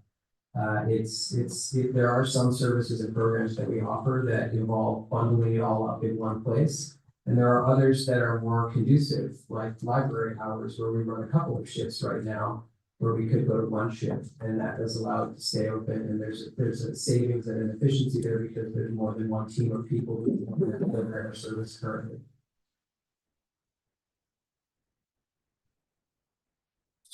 We went through the list, a couple years ago, and it was basically your list. And I went along with the dots, but it wasn't anything that I had any input in. And the people I talked to, they're going, well, how about the consultants? And I know they're buried, but I don't totally agree with high pay. And it's not because my high school played against the beach. It was in Waterfall. But there were things that I wanted to take it from a different direction, and we were asked to rate these things, and that was fine. But to me, it was that wasn't what the community was looking for. So, particularly those large items up there are so big that it doesn't really answer people's question. Yeah. Are you talking about the top three items? Yeah, internal services, it's we can break it down for you, we can give you examples, but I think to your bigger point about how this process is unfolded, there's a schedule that we need to be able to. I understand. We don't have 3 weeks, but to your longer term point, we need to unpack this more fully with you all or a group like you who are willing to dig into our budget and look at it from different angles. There are different ways to deliver services and programs. There are different ways to fund capital needs, and that just hasn't been how things have been done. But my concern is, I want all the amenities in the program. So, and I think, you know, if you ask the group, no one wants to I don't want to say, oh, let's rank this and the pool's gone. I mean, because I want the pool. And, you know, those kids up here, you know, I remember learning how to swim in the plunge. And the water polo in the airports, in high school and college. And I understand the theater kids because I was involved with theater and my grandkids are. So I really don't want to lose any of the services and programs. I want to lean them out. And I understand it's hard to do, but that's what how do we lean them out and still retain them? And that's where people spoke to that. Can we raise funds? Can we raise fees? Can we get sponsorships? So those are the things we need to project to the city council in my mind. I hate to rank these because you're asking me to kill programs that with my name on it, and I'm not prepared to do that. But just as a little aside for you, you know, where we really need to dig into these, I did look at about the sidewalk thing. That's going to cause chaos if we tell the homeowners that it's your problem. And I want to say, city, you won't let me cut the tree down, but you want me to repair the sidewalk, and how am I going to do that? So I looked into you know, the sales tax measure BB. You can use BB funds to pay for those sidewalks. So, you know, I right from the beginning, that is one item I would like to take off the list because it would cause just havoc in the neighborhood. It would cost me $5,000 to repair the sidewalk that the city could do for $1,000. So. Yeah, so lots there. Again, no one wants to be in reduction mode, but the reality of how these programs and services are run, I'll give you a really specific example, and again, if you're running, well, maybe I won't give a specific example quite yet because it puts people on edge. But what I would say is, you have, for most of the programs and services that we run, we have a manager and we have a group of people who are running that program. And recreation programs are a good example of that. And so if you cut 1/10 of the program, you're still paying for 100% of the person. And you don't necessarily get to be able to, most of these programs are being run by 2 or 3 people under a manager. It's not, it's not like eight people working for one manager. And so every time you reduce 1/10, you can remove a direct employee. And so the cost savings don't come incrementally, they come with a program or service area for us in terms of how we're managing programs and services currently. So I hear your concern about having to reduce programs and services. If we step way back, you can go back to Prop 13 in the state of California and you can look at how city funding changed dramatically when property tax was capped and costs kept rising, and that was a central tax, or that was a central revenue for. I disagree with that. I think property taxes have gone up 9% a year. Sir, our expenses are not keeping up. Our revenue is not keeping up with our expenses, and property tax is a big part of that. Well, I've been reorganized.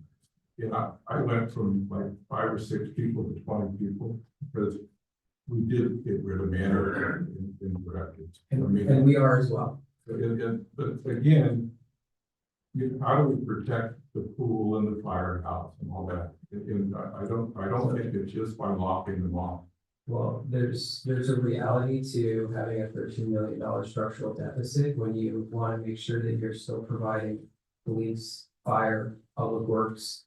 We have legal mandates around our planning program. There's only so many areas to be able to reduce the budget. And while everyone wants to come up with sponsorship or some kind of an alternate funding source, those are very real. They can happen. They're just not going to happen in time for you to do your budget. And it's unfortunate. We tried really hard to bring new revenue into the city last year. It didn't pan out for us. We knew that reductions were coming. Yeah, here we are. I hear what you're saying, but every city council meeting I go to, we spend another $100,000 to $175,000 on consultants. Consultants to the consultants. So let's talk about consultants. Let's talk about the things that consultants do for the city of Pleasanton. They build a housing element, which we do once every 8 years. Do we hire full-time staff to do the housing element? No, we have your staff. I honestly, We should just have the staff do it. So how many planners are there, sir? I hear you, what you're saying, but it's,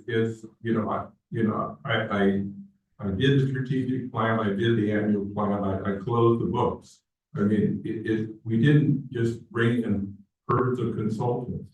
Right, and we don't either. And consultants are in that $3 million of reduction. I'm aware of that. But what I'm seeing here is that we're spending a lot, every month, or every city council meeting, we spend a lot of money on consultants.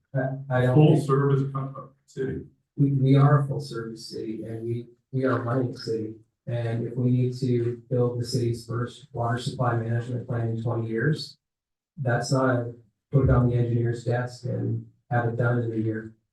It's a massive undertaking, and so we hire an outside consultant to do that work. It's not, we're not wasting your public money. We're running a full service city, delivering essential services and programs day in and day out. And I think that it's a disservice to continue to repeat things like you use too many consultants, when the reality is nobody actually knows what we do with our consultants. There's just a narrative that has hot traction that says that we're wasting your money. And I can guarantee you that we are not wasting your money, and we are looking very hard at every dollar that we spend. The police department needs 7 new vehicles. We're only buying 3. The backhoes, the loaders, the dump trucks, they're 35 years old. They don't even meet current CARB standards. We have to replace them. We're spending money on the things that we absolutely have to spend money on right now and nothing more. And it's unfortunate. So when we started, there were vehicles, very expensive vehicles missing from the vehicle replacement schedule. We're building it all: asset management, vehicle fleet maintenance, long-term financial forecast, and it's not getting any rosier for the three. The idea that we're not going to do hard things now just means that we'll be doing this every year and every 2 years. And it is ultimately up to the city council about how they want to tackle this issue. Are we going to make hard decisions and live within our means, or are we going to nickel and dime ourselves and hope for a sponsorship year after year to be able to do the things we need to do? I'm going to use the pool because there may still be pool people here. We have about $5-something million worth of known renovation needs for that facility. We have no dollars set aside to do that, and it will become a problem for operating a pool in the not too distant future. And that's what we're chasing. There's no money for facilities, and we're struggling to operate the city with the current expenditures. I think that this is like a very appropriate time for me to follow up on the last meeting when I asked you for the materials and supplies budget. And you guys said that you were going to get that from me.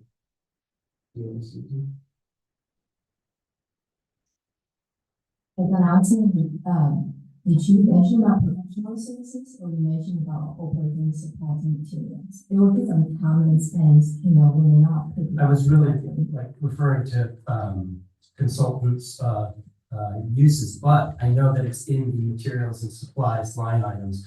So I was hoping that maybe we could go over that as a budget advisory committee. So I think when we had a meeting with the city council regarding the baseline budget, we sent the link out to the committee as well. Yeah, we just haven't looked at the current 2-year operating budget. Yeah. And I mean, if we did, you could look at like trends, swings. Yeah, I can give you some information regarding contract services between fiscal year 2022 and 2024. So the expenditure ranged from 8.2 million to 10.2 million. So in 2022 was about 8.2 million, 23 was 10.2, and in 2024 was about 9 million. So I just want to say that in 2024, the cost went down because we improved cost containment strategies. So again, it ranged from about 8 million to 10 million over a 3-year period. That's our annual cost for contract services within general fund. Yeah, that's not all professional services. We have all kinds of contracts, tree trimming contracts, things like that. We do things like, we've got the other funds. Okay, so so Director Shea is saying that we have, we're spreading some of those consultant contract costs across funds other than the general fund. But the reality of the services and programs that we offer is that we have, media maintenance is a good example of something that we've moved out of city responsibility over time because it was more cost effective to do it with other services, with other service providers. And so we do some of our park maintenance that way as well. There has been an ongoing shift to consultant services in areas where that makes sense for us as a way to contain costs.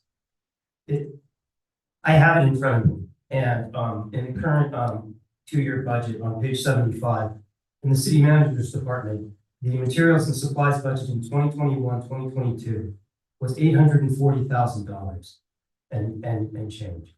By 2024-2025, the projected was $1,990,000, an increase of 136%. That's doubled in 4 years. Can I speak to that? So that you're aware of what's going on. Wait, one more thing though. In the city attorney's office, in 2021-2022, it went from 1.7 million operating, and then 4 years later, in 2024-2025, it was operating $4.7 million, a 170% increase. So these trends of like usage of them. Yeah, can you explain that to us? You sure can. We've been consolidating certain services and programs based on needs of the city. So the communications team used to be spread across different departments and parts of the organization. It was pulled into the city manager's office. The economic development group used to live on its own and was brought into the city manager's office. So what you're seeing, if you're able to track those costs throughout the organization, is that things have been pulled from other budgets into the city manager's budget during a time when we are shifting priorities and trying to bring more focus to things like citywide communications. The attorney's budget, I don't know if Susan can speak to that, but I think it has to do with some of our. That's a $3 million increase in personnel budget? Personnel budget or supplies and materials? Well, bringing over like the communications team and go ahead. Yeah, so economic development comes with an economic development manager as well as support staff. It's frozen now. Yeah, it's been frozen now, but it's still within the budget as part of the carry across. And then the comms team, same thing. You know, you're basically pulling individuals over, and I can break it down for you as a committee member and for the rest of the group. There's nothing to hide. Things move around in our budget all the time. One of the challenging thing is, you know, the public works budget, if you compare year to year, would have done something similar when we brought engineering into public works. And we did that to reduce the number of executive staff.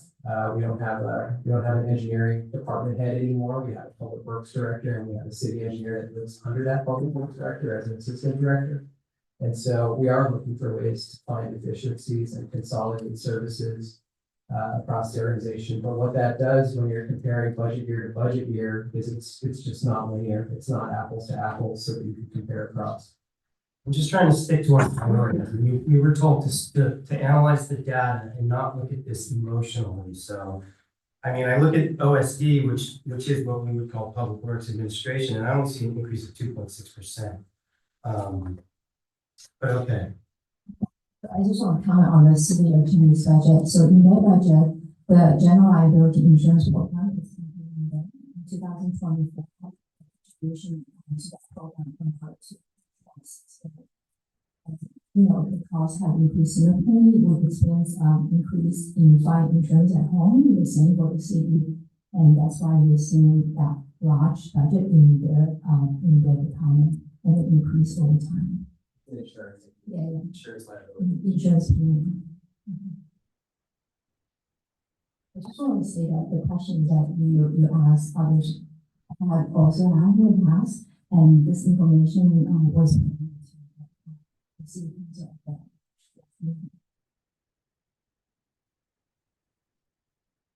If I may, I just want to redirect this. I want to hear all of the questions from the community members. We seem to have moved beyond just the listing of the ranking of the items. And so really what I wanted to get us back on track, and you as the committee are really already there and engaged in the discussion, but there were 3 questions that we had posed to the committee. And one was, when you look at the results of the town hall, did you have any clarifying questions? When you look at the results of the backstop voting exercise, is there any clarification? And clearly, we're in the realm of having that conversation. And then ultimately, that 3rd question would be, will the back recommend any adjustments to its ranking? And so I just, for the sake of bringing everybody else along to where we were, we're really focused right now on what I think is your discussion about clarification and the comments about the dot ranking, so that you can ultimately perhaps get to that 3rd question. And I just wanted to make sure that the committee was okay with moving on to this part, and you didn't need to walk through every single line of the ranking that was provided to you in your agenda report. Are you comfortable with the discussion you're starting to engage in now? It is not easy to rank city programs and services. I will grant that to all of you. The goal here is not to get, you may not come to consensus. You may not be able to put your finger on what the reduction recommendation should be or a prioritized list. That's okay. This is not easy, and you're under time constraint as well as, there is an information gap, and I want to acknowledge that for the sake of the room and for the sake of the process. But what I would say is, I think you all recognize, because you've all been given information that we've been able to accumulate over the last couple of years around the city's finances. What I hope you can appreciate is that this is not a good situation for us to be in, and it's not sustainable over any period of time. And so, I think shifting to the loftier questions is probably a healthy step. But if there's anything in the list that you would like to reconsider or shift your thinking on, this would be a helpful meeting to do that, because we are trying to come to a point with a preliminary recommendation around the reduction menu or the reduction list that we will bring to the council on April 8th.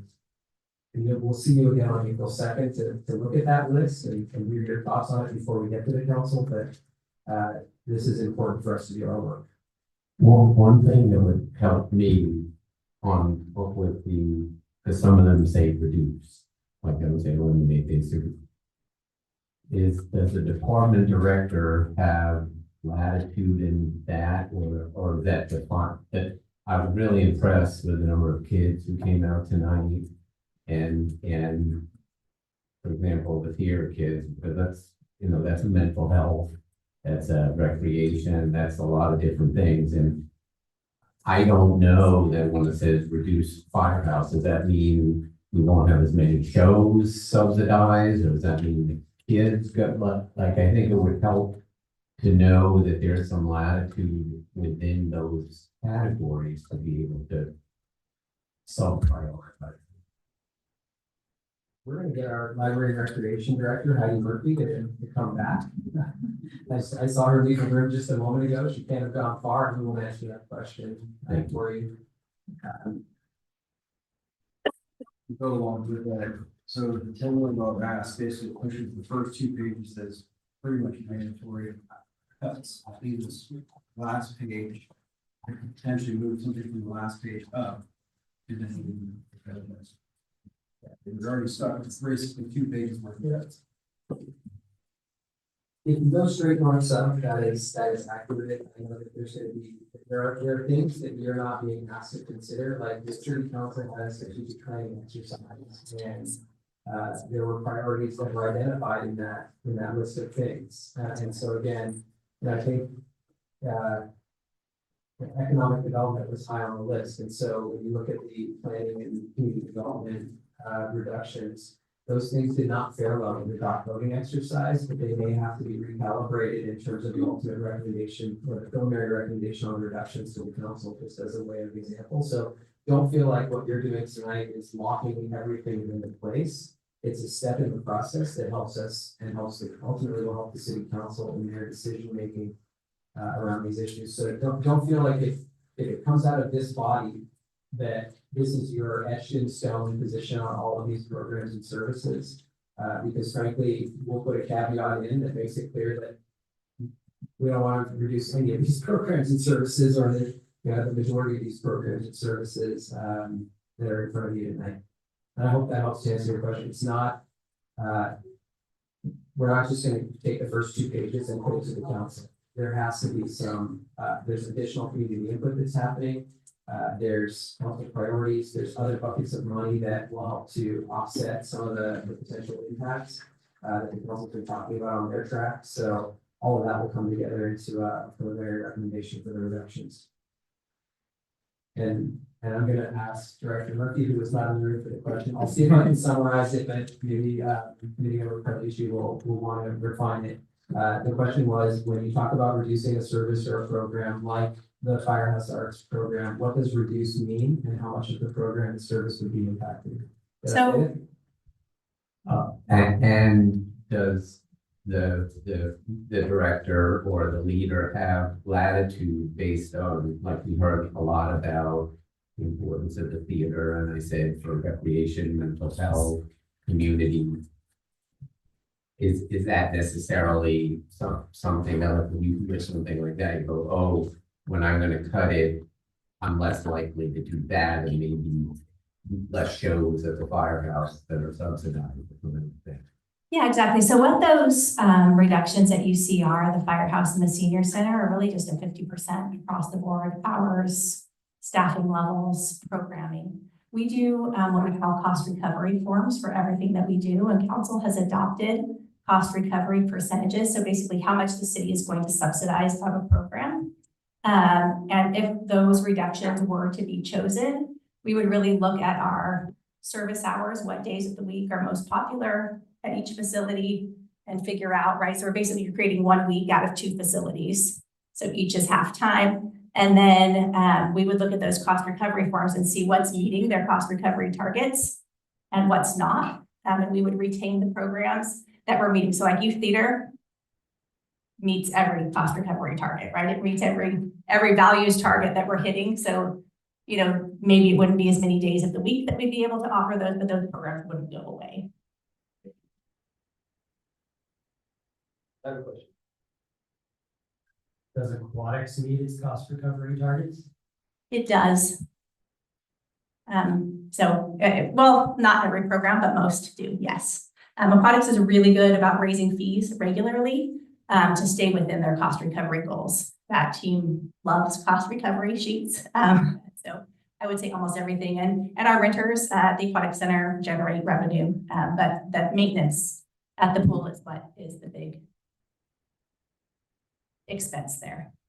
I think also good points were made, and we had this conversation last time that the pool money is not net because there would be costs even if you shut it.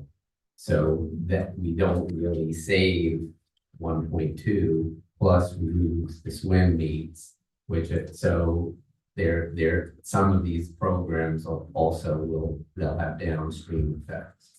Correct. So the revenue loss is calculated in those numbers that you're seeing. So it's basically like expenses, revenues all offset with each other. So that calculate hotel losses and no, not that. Right? No, we don't factor those numbers right. into And that's what I mean. Yeah. That's another downstream loss. I see what you're saying. Yes.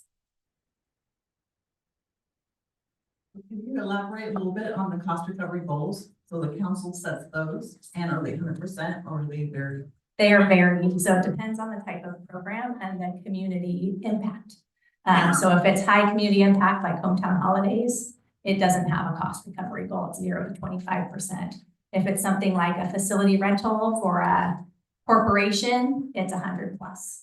And it varies, so there's like a 0 to 25, 26 to 50, 51 to 75, 76 to 100, and then 100 plus.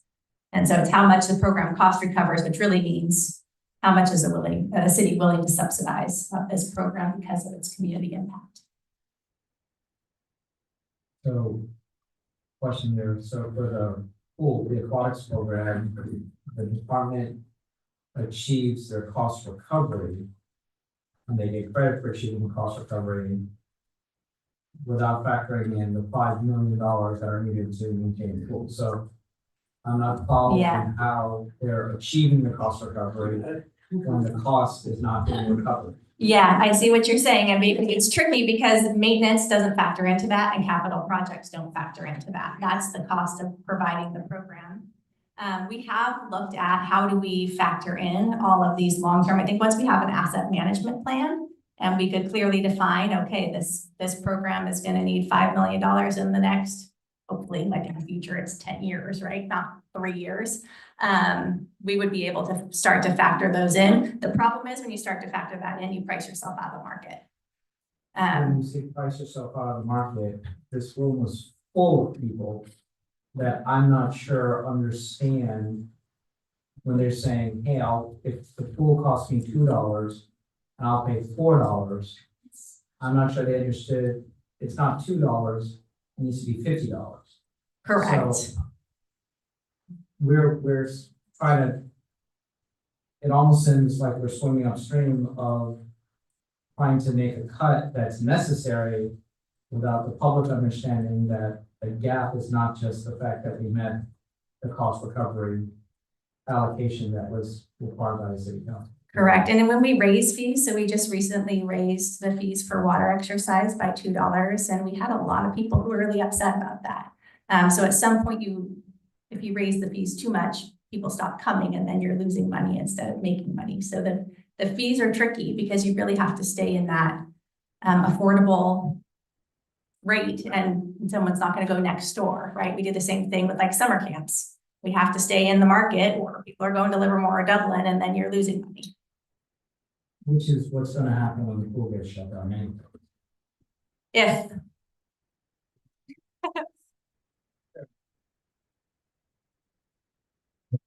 City council also get detail on some of these. One thing that surprised me, and it's not a big one, but when Sharon Kukarski talked about the sustainability manager and said you can write a grant and make that back. So are there other things here that maybe we're not privy to that losing this can be offset, so rather than just take it away, it can balance out? It is a great question, and the answer is yes. I'll use sustainability as a great example. When the money's flowing at the federal level, for years, cities have landed resilience grants, sustainability related grants for facilities. We're not so sure what that's going to look like in the next couple of years, and so it does complicate things a little bit. But there were a lot of federal stimulus dollars around that particular subject area. And so it would make sense, but because of our budget situation, because every time we have a staff person, there's an outcry, we did pump the brakes on all new hiring of new positions. So that position was identified and put forward in the budget and then immediately frozen. It lived in the budget for a little bit and now it's been eliminated. So there's no budget savings left to remove it, and there's very low likelihood of it being hired in the next year or two while we figure out how to move forward. There are always opportunities for grants to come in, and there's tons of work for us to be doing as an organization to address sustainability and resilience. We're just gonna have to find some other ways to do the grant work outside of a new position. Thank you. I have a different kind of line that I want to ask about before we move on to anything that's not recreational oriented. So I know we're working within this box at 28 and 10. You're trying to get us to stay in that box. I would like to step out of the box for a moment. And I know you're cringing at that. So On the first meeting, I asked about overtime. I've since watched a couple council meetings and a couple people brought up overtime and fire. With all due respect to my my compatriot here. I was surprised the fire overtime that exists. It represents about 65% of the total overtime for the city. About $3.8 million.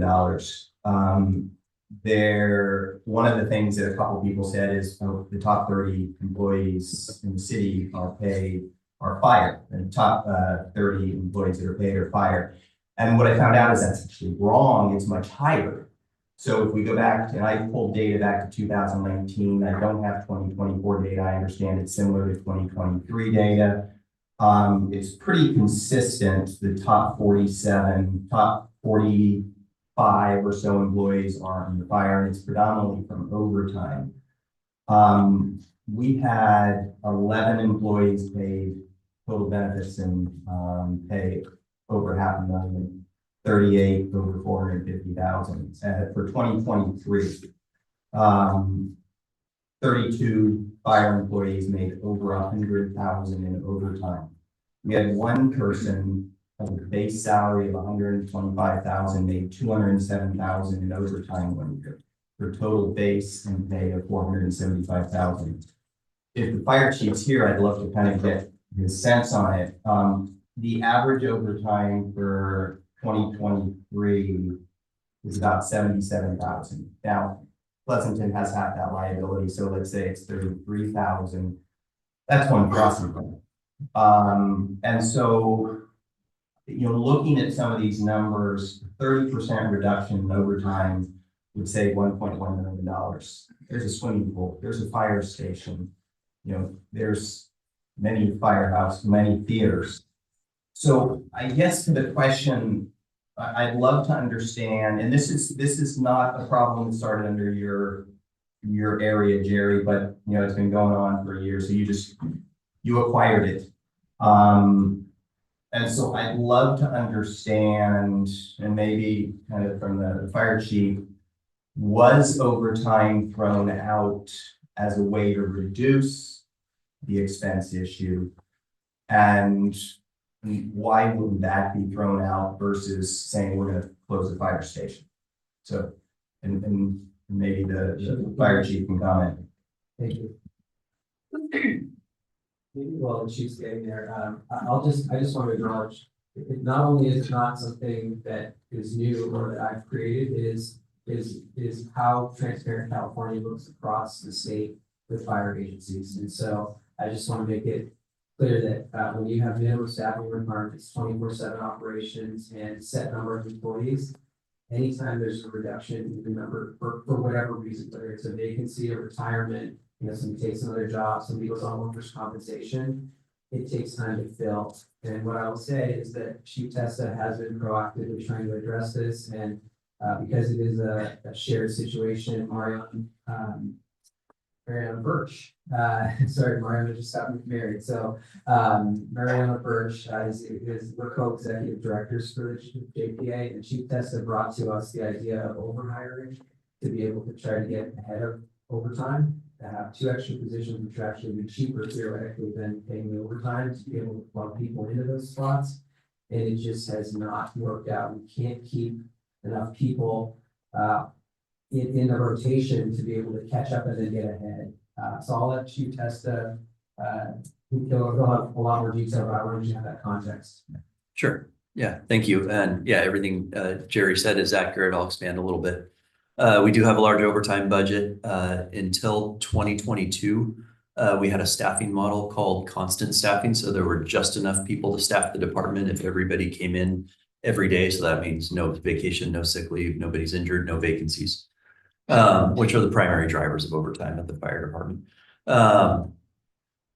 In 2022, we got language in the contract that allowed us to overstaff, and the job market has just not allowed us to do that. So a great example is right now, my 2 bosses allowed us to hire 17 people, which would have allowed us for overstaffing. We have 9 in the academy. We weren't able to get 17 qualified people to work at the LPFD. Overtime, I think the number one point that I'd like to make is overtime is the same as station closure. So we actually, because of that job market, if we were to close this fire station, we would not be doing any layoffs. We would just have less overtime. Today, there's, right now as we speak, there's 3 fire stations that are open because of overtime. There's that many people on overtime every day, and the primary drivers, again, vacancies, vacation, sick leave, and workers' comp. Station coverage is about 95% of our overtime budget. Another 5% do go to things like staffing the fire academy, training, a lot of mandatory training that our people have to do to meet their certs and qualifications. And then we also have a fair amount, about 5% in 2024 of our overtime budget was sending people out of the area to fires. Like in Los Angeles, we went to fires recently.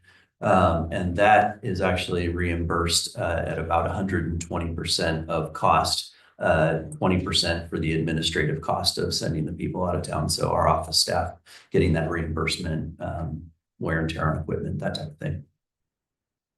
Yeah, I mean, I'm having a hard time reconciling these numbers. And this has been going on for a long time, and it's hard to, if I'm sitting in the community and we're trying to decide, do we close a pool or do we close a theater?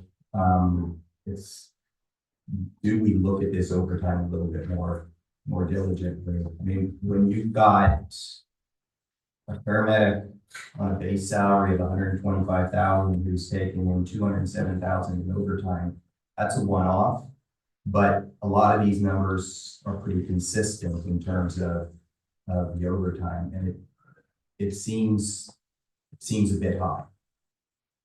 So, And I guess what I would say to folks who are sitting at home and thinking about theater and pool is when you call 911, you expect someone to show up, and that is what minimum staffing does. It makes sure that our fire stations aren't browned out or closed because we don't have people present, and we actually do that through labor agreements. And so even if I were to sit here today and say I 100% agree, we couldn't make that change without making changes to the contracts that we have with our folks. And I'm not sure that it would be acceptable to the community to have fire stations not open or have them not properly staffed.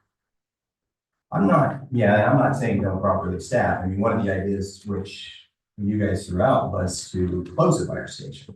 I'm not saying that. What I'm saying is, where are we digging into this overtime? And 30% savings in overtime saves that pool. And so that's where I have some concerns about some of these numbers. It's been going on for quite some time. And you and I sent you the numbers, so, and I know you know the numbers better than anybody, but I guess I would encourage, the chief to really look at this overtime and say, structurally, that's a big issue. Understood. And as our fire contracts will open here very soon, and we'll be back at the table for 2 contracts that expire, both fire related at the end of June of this year. And so overtime will be discussed, and in conversation and direction from our city council, but it is something that we have identified and been working on. We thought we had a solution with overstaffing in the last contract, and that has not been the solution that we hoped that it would be. Yeah, you have 3 employees, 2023, and made more in overtime than all other employees, non-fire, non-police in the city. It was worse in previous years. It was 2 employees made more overtime than all non-safety employees, which big red flag. So I wanted that to kind of get out, because I think that is when we get outside the box is when we can start to solve some of these issues. And I realize the contract's up. I'm hopeful that's a big issue that's discussed. Am I really up to add over this? You're here for that purpose. Yeah, just, of course, it's interesting to hear from my side. I think everybody understands that over time is that people here working. They're not remote, they're not at home, they're in the firehouse working. They're filling vacancies, so those fire engines are running, so they're out there keeping the staff. We we would absolutely love to have more people. If you calculate the hours it takes to make that amount of money, that's a lot of time. So our people would love to have more time off, but that's not an opportunity or a relief by us. When we become firefighters, we're here to serve the public, and we put in a lot of hours to do that. Yeah, And, yeah, sorry. So to decrease that overtime, we have to have more bodies, or we don't backfill those openings, right? Really, that's the only two options. We are trying very hard, as the chief just stated, to hire bodies, and we're really struggling to get people that are interested in the fire service these days. Yeah. Approved for 17 people, we're at 9 right now. Hopefully we can hang on to those people. Yeah. All right, so we have these large holes, and you say, okay, well, maybe we don't fill the gaps. What does that look like? So the only way to do that is not backfill. So I just looked at our staffing really quick. So in Pleasanton, we have 17 firefighters on the day. That doesn't include the battalion chief. So it's not a holiday week. Schools don't have spring break. It's not summer. People aren't on vacation. There's no wildfires going on. So all of our rigs are here. So there's nothing special about this week. We just have normal sick leave, workers' comp, and the openings that are going on. So just looking at Pleasanton for this week, for an example, on Monday, we had 6 vacancies to fill. Our rigs have 3 people minimum, 2 of them have 4, but just for a fire engine to operate, to go to car crashes and fires, and for us to do the tasks that we have to perform on any emergency we get, we need 3 people on those fire engines. So if we didn't fill those 6 positions on Monday, that's 2 station closures. On Tuesday, we had 8 vacancies out of 3 station closures. Wednesday was 9 vacancies, 3 closures, and then we went 6 and 6 for Thursday and Friday. So if you say don't fill those are, as Chief stated, we're closing firehouses. And just this week, with nothing going on, you're looking at 2 to 3 station closures per day. It's just a struggle for us, and we're trying to address it. It's really difficult, and it's difficult on our people too. When you see those numbers, it takes a toll. Yeah, no, and I'm sure it has an impact in workers' comp, and that we're not even looking at those numbers, but I'm sure there's a high correlation between workers' comp. And it is, having been a former human resources vice president, I understand what happens with overtime, and you try to, when you see some high numbers, that's often the way you can manage that down. So what are you doing in order to overhire more? So this isn't a 1-year issue. This is, I've got numbers back to 2019. So that is, I think I would encourage the city to really look at that one in order to solve some of these issues. That 30% reductions down over 1 million. And I will close my thoughts with saying I do think that the job market's going to improve in coming years. What happened is we went into the pandemic, all of the paramedic schools shut down. And so the world quit producing paramedics. And so all the agencies were vying for that very precious few, and we're still in that mode. But I think a couple of years from now, Las Positas program has restarted. So I'm optimistic that we're going to get ahead in the future. But right now, it's a struggle for all employers to get firefighter paramedics. Can I add one point really quickly? It's something that hasn't been mentioned yet, and my job is literally to make fun of fire, so it's important. The overtime. The microphone broke. Oh, sorry. It broke. Sorry, it won't work anymore. The overtime shift for police, we can fill 4 hours. Somebody's gonna be late or whatever. But for the fire, the reason why most cities they are the highest paid is that when they come in for an overtime shift, it's 24 hours or more, depending. So there's no option to do 4 hours, 2 hours. For fire, it's literally a 24-hour shift that they're filling. So that's why the numbers get so big. Thanks, Chief.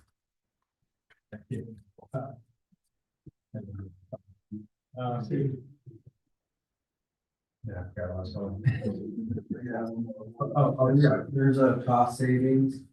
There's a cost savings in the fact that you won't have a person being paid for retirement, medical, dental, everything else that goes along with it. So from a salary perspective, it is still a reduced number, even when paying. Yeah, I mean, that's a math question. That's a math thing. You can figure out where that line is. That's why over hiring often will pay, $3.8 million, you can cover a couple of heads. So I do realize that you have to manage that head. But I've got to think you could add on a couple more heads. I hear you're having challenges with staffing. It's a tough market at times. This goes back more than 5 years. So I appreciate you saying, and I said it as well. You inherited this problem. It's now yours. It's just based on the current academy, we're gonna hire 50% of the people that we set out to hire, give or take. That's not great. That doesn't help us get out of the hole. And we try to do things like run academies through Las Positas to help with some efficiency and to help with some overtime. So we're pushing some different buttons to see if we can get some additional efficiency and reduce our costs on getting folks in, but it's, we're trying to get 17 people right now, and we have 9 people in the academy, and the academy is not done, which means there's a likelihood that we may not even finish with 9. It's rigorous, and it's a just because you start doesn't mean you're going to finish, and for a fire academy, and so yeah, I mean, the chief is doing what he can do. We are trying different things, and I appreciate the comment. It is something that we are aware of and trying to work on. Just 2 more things I could add. We do know the math. I believe it's 6 to 8% cheaper to have overtime versus a full-time employee. Does that sound right to you, Chief? We've looked at it. It's roughly, but I would like to run the math to do that. Sure. In that range, it's pretty close. And then lastly, for me personally, I believe projection is we'll see a decrease in that. I know we only have 9 left in our academy right now. We're going to try to run another academy at the end of the year. Our workforce is getting a lot younger. The retirement ages have changed. They're going to be here longer. My guess, after seeing this for 30 years, is that we're going to see the gap and the vacancies go down significantly in about 2 years from now. So those overtime rates, I think, will right cut in half in about 2 years. Thank you.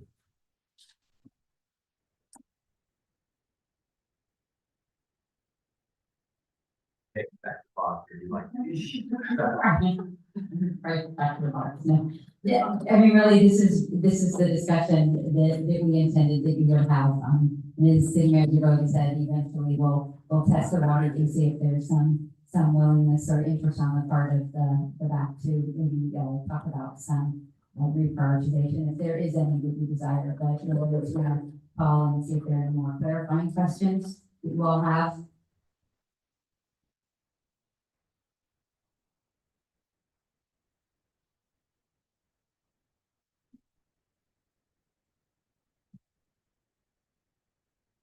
So, third question we have for you this evening, would the Budget Advisory Committee recommend any adjustments to its ranking of the reductions? And you heard City Manager Bowden say, and we put in the agenda report, ideally, there would be consensus on this ranked list that came from the Budget Advisory Committee, but certainly hearing all of your comments and your input and whatever you want to provide is valuable, whether it's a complete ranking or not. And just to note, right now we have 9 members of the committee here. So to approve anything up or down on the scale, we'll take 5 of you all as a majority. Thank you. I appreciate that. I will point out just for the sake of the discussion, right, there was a lot of comment that you made about the pool for this evening. Certainly, we didn't go through the entire ranked list. You have it in your packet. You've looked at it. You've read it. The pool is down much near the bottom of the list, not quite at the bottom, but it actually might be 0. So lower than that, but that means it was not on your list of recommended. At least not the top. Sorry, the library is officially closed and staff left. Fix that for you.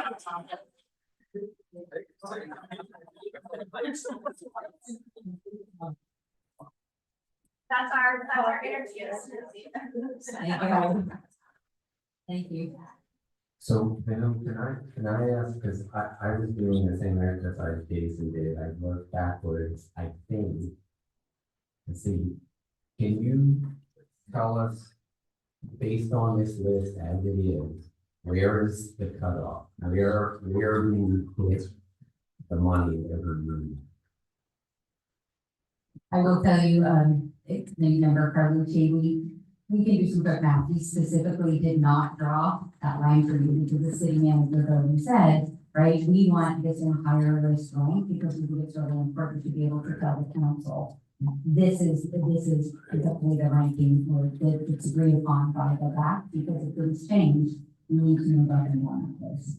Well, thank you, and ordinarily I would say, I get it, but what we're looking at is potentially something ranked a 2 or a 0.5. So that if I had a sense of where that was. So I did the math. Okay. And it is number 20. So if you go from the top down, it would include number 20, which is reduced weekly library hours from 62 to 40. And that brings us to 10.1 million. Okay. I'm looking at page 2 of 3, but then you can also look at the list here with the numbers on it on page 4 of 6. Does that include the 2 million from the pension? No, it's just 10 million from this list. Right, so actually, we move up there. I think what city manager Bowden said is that we're still with $10 million for this committee here. That's our committee. Yes. And you have to do 10 million per year. Yeah. We have to come up with 10 million per year. So another thing I want to point out too, because I did a couple of math things here, is looking at the ranking. So if we split the list, going from the 8.5, the top ranked one down to 4, the top, so I consider that the top of the list, that's about 7.1 million. And then if you take the rest of it, the bottom half of that, that's around 7.6 million. So basically split. Anything below 4 and then anything above 4. So it's even. Then I looked at everything below 0, and that's 4.4 million. That's not. I just gotta take a shot here because I work at the library and I would, recommend,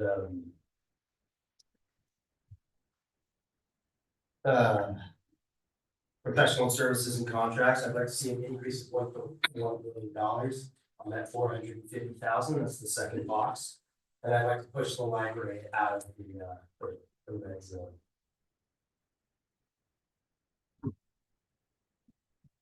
That would be my. To do, I just want to make sure I'm tracking with you 100%. Will you repeat that, please? Second box on the top is reduced professional services and contracts for $450,000. I would add $1.1 million to that and to take the library out of the way.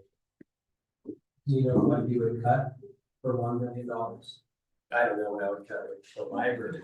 I mean, I talked to Greg Murphy, he said that he couldn't. And what his numbers aren't specific. They're not specific yet. It's ballpark. And I do want to say that some of this numbers will change because there's not estimates at this point, right? Or another numbers as we move forward to produce a budget, to define the budget for 2026 and 2027. And also as we evaluate some of the programs, taking into consideration the feedback from council, the community, and the broader community. Some of those values may be adjusted as needed.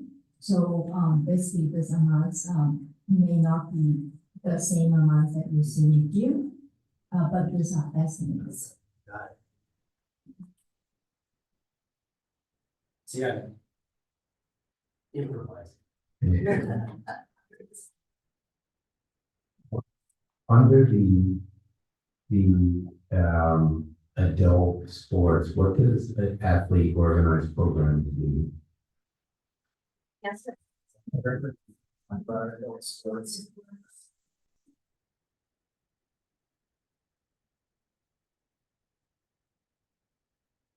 So athlete organized would mean that players would rent the space and they would organize their own sports leagues. Right now, we form leagues for people, we hire all of the umpires, and it's very expensive. But we do have a model, for example, with adult softball, where on the weekends, people are renting those fields and running their own leagues. It's highly successful and it generates revenue. So it wouldn't take away the opportunity, it would just transfer it over. Does that make sense? Yeah, thank you. So to that point, thank you. I would just support because it's only, and I'm surprised that the adult sports ranked higher than the library. I would say the library should move up and that sports would go down, especially since there's a model to do it. That one also, if I can add, is wrapped around all vacant positions except temporary positions. So all the adult sports, when that recreation restructures a lot of things rolled up into one, but it's capturing 3 vacant permanent positions. Director Murphy, how does the cricket come into play? Cricket is a youth sports group. We don't run cricket in the city, so they, with the new fee structure council just approved, will be paying to rent the cricket pitch. And they organize their own sports. So they're part of what's called our co-sponsored user group. And because we don't offer those programs, we offer them first priority of our fields. So they come in first. And then if anyone who wasn't a co-sponsor group wanted to use that field, they pay for it at a higher rate. Golf playing in the baseball field behind my house. Are they paying for that? Hopefully. We do try to make sure that we are monitoring as best as we can and people report. So we issue field permits when someone rents a field from us. And if someone shows up and someone else is playing, they'll just show them the permit and say, hey, I was here first. So we don't have like park rangers or anyone out there monitoring regularly, but people self-report pretty frequently. How, this is field for 1,200 people, so how do I find out if they're paying for it? And we're letting you could let me know when they're playing and we'll have someone go out and talk to them. Every Saturday, do you know what time? AM? Oh, wow, okay, yeah. All right, I'll talk with you after and I'll figure out which field it is. I'm trying to understand as a softball person, I would have paid twice as matter to me to pay for the umpire. So I'm just trying to understand if we're talking about not just softball, are we talking about areas? Yes, we are talking about adult recreational basketball, adult recreational softball, bocce league. We're talking about scaling back a lot of the big programs we do to something smaller. Basically all the things that are underperforming. So all of our adult sports are underperforming on every metric. So the percent residency is incredibly low. The cost recovery goals are low. And so we are not achieving what we should be achieving there. And the rental model achieves a lot more for us. So that's the conversion there. And it's capturing kind of all of those underperforming or maybe bloated areas that we could group together and group it with those vacancy savings. We want to follow this first. Could you make your motion? Could you make that in a motion? Formally, I'll second. I move to increase the box that says reduce professional services and contracts for $450,000. I move to increase it 1.1 million to 5.6. Sorry, 1.550 $1,550,000. So I want to second this. So we're moving, we're saving the library. That you're trying to do, right? That's what I was trying to do. And actually, to that point, I rescind what I say because I realize the library is lower. So Yeah. I was flipping it. I just realized, I'm sorry, I flipped it. So the library. Don't be sorry, but I'm glad you got that. Thank you. Yes, thanks. Yes, above. Yes, thank you. I'm confused where that money's coming from. So this is the comment I was gonna make. Where will the money come from? Where would you like to put the money from? Yes, over time, but I'm sure you're tired about that. As well, I won't have an intern soon. I know, I just know, I wasn't sure where the money. Yeah, absolutely, Chris. Yeah. But the money would come from, the supplies and materials and supplies budgets from, city manager's office and the city attorney's office. There's no room to cut insurance when we want to have fire insurance. And also the professional services budget in the city manager's office does not amount to 1.1 million, it's half of 1.1 million. Well, you could find the funds from available, unrestricted funds. If it's that easy, we'll not be talking about this entire list here tonight. I just want to be realistic before we move forward with this helpful information. It has to come from somewhere else. The challenge, you're right, there are unrestricted funds, and those conversations will be put to the city council. They involve, policy decisions about how to use the city savings account, and because the checking account is gonna have it. So my motion requires me to prove that there's available funds in order for me to say it. It's would like to keep recommendations about more realistic, programs, services that should, remove to offset that reduction for the library.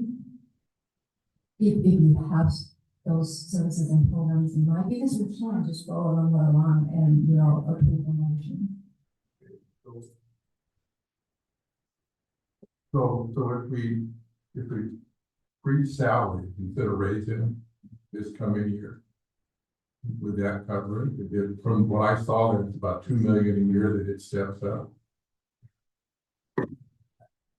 You all can recommend that. That would not be a recommendation from the city manager's office. The city council has a policy that's been established that keeps compensation within 3 to 5% plus or minus of the mean of our comparison cities. That's been a long-standing practice of the city, and it helps us to remain competitive in the market that we're in.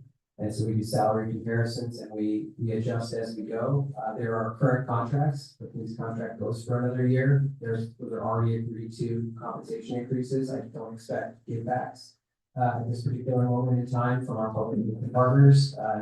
Haven't asked the question, we certainly could. And we have 2 contracts that are, actually 3 contracts that will be open here in the next 6 months. And I'm not expecting to be able to go for any period of time without keeping people in the market. Yeah, so my concern is, having experienced restructuring, I would like to see no headcount reduction. Because it is a terrible time to throw people out there. Yeah, because people's credit cards are maxing out. Sir, you're preaching to the choir. No one on this side of the table or any of the peer groups, managers did not take an increase last year. Yeah.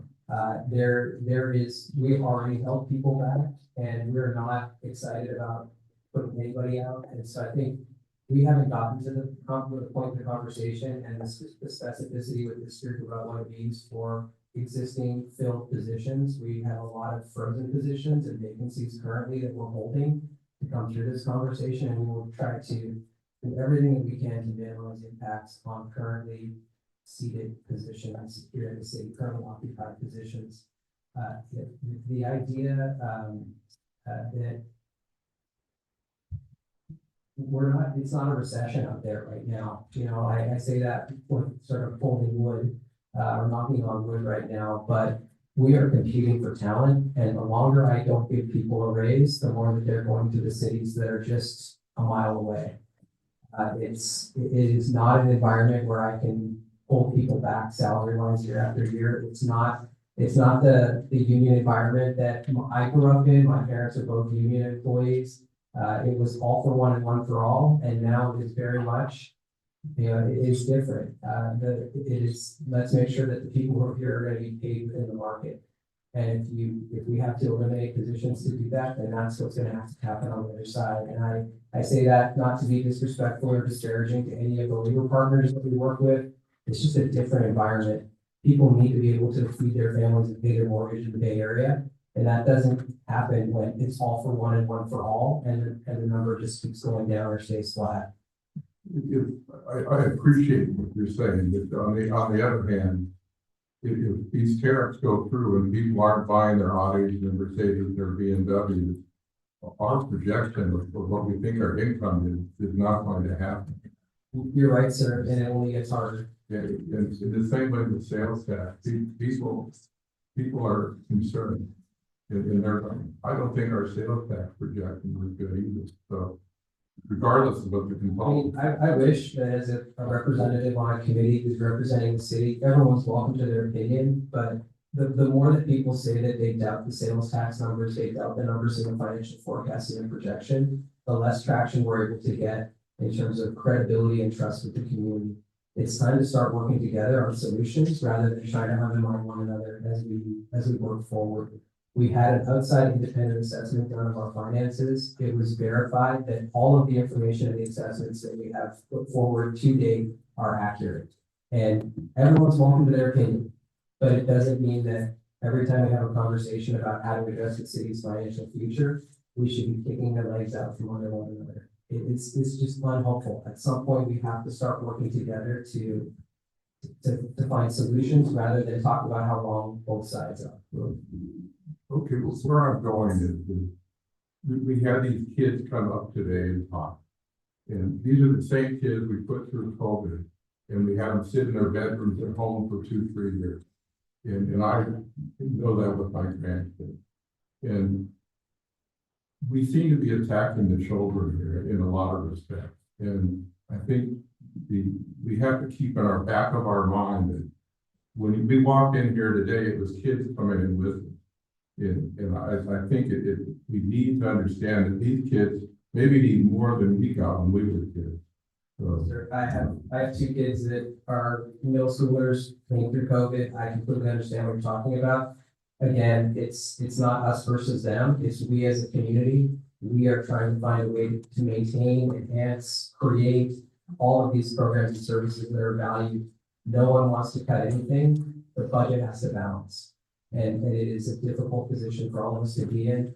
I think the more that we talk about how we're targeting kids farther away from the solutions that we're going to get, we have to right size the city's budget so that we can create stability for the future. For those kids who want to be here in the future, cities that go through bankruptcy, cities that have these ongoing pervasive financial challenges never get to what you're aspiring to, which is that stability that allows us to provide those services and programs year after year. You never get out of the hole if you can't live within your means. It doesn't get better for us. One economic recession and it's devastating. And maybe I'll bring it back to focus this. What about for this committee here? One thought for me after hearing it today was possibly moving down the Firehouse Art Center to right on the library area.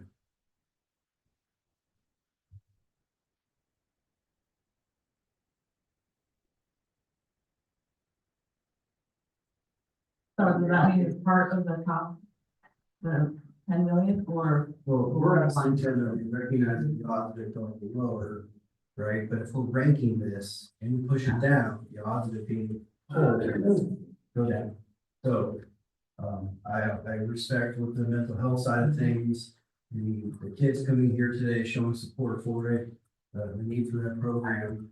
I'm hopeful that could at least, from the chopping block. If I could try to be helpful here, I know it's like, I feel like I'm the bearer of bad news for a lot of these things, but if there's consensus from this body that things that were discussed to a great extent this evening, I'll talk about the pool, the theater, sustainability, SROs, and library were all mentioned. If you all are interested in at least, if not moving them around on the list, stating the preference for them to be more protected in this process, that could be direction that we can take into the next stage of the work that needs to be done. And so I want to say that you know, where exactly they are they at a 0 or a 6 or a -2, or, you know, you can just, let's use layperson's terms, and let's just say we think that this should be protected, and if there's consensus around that, then that is helpful. And I don't know if that's helpful or not, but I want to offer it as a way to not have you paying things, you know, above one thing and below something else in this list. I recognize that they're all difficult, or there's a lot of difficulty. So when you say, you know, there's comment, so there would be context to it, not just the committee said, look at it, but it would be, this is why. Correct. Great, thank you.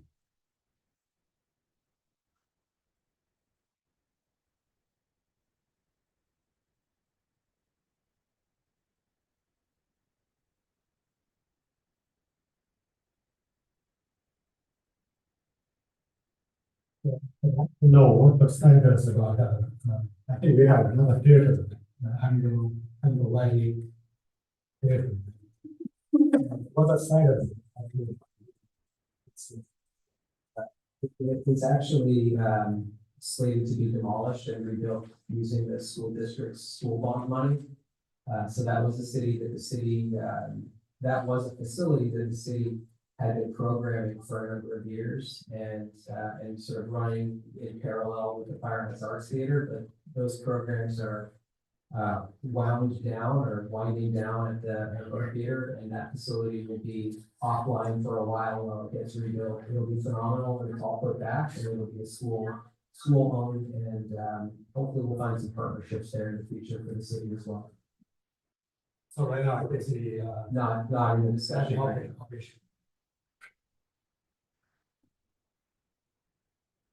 But we still pay money to maintain. Not anymore. Not anymore. So we not pay any deduction for the moment. That's it. We took advantage of that savings already. Okay. And thank goodness for the school district and their infrastructure bond. You know, it's going to bring a lot of new resources to their organization, which helps our kids tremendously.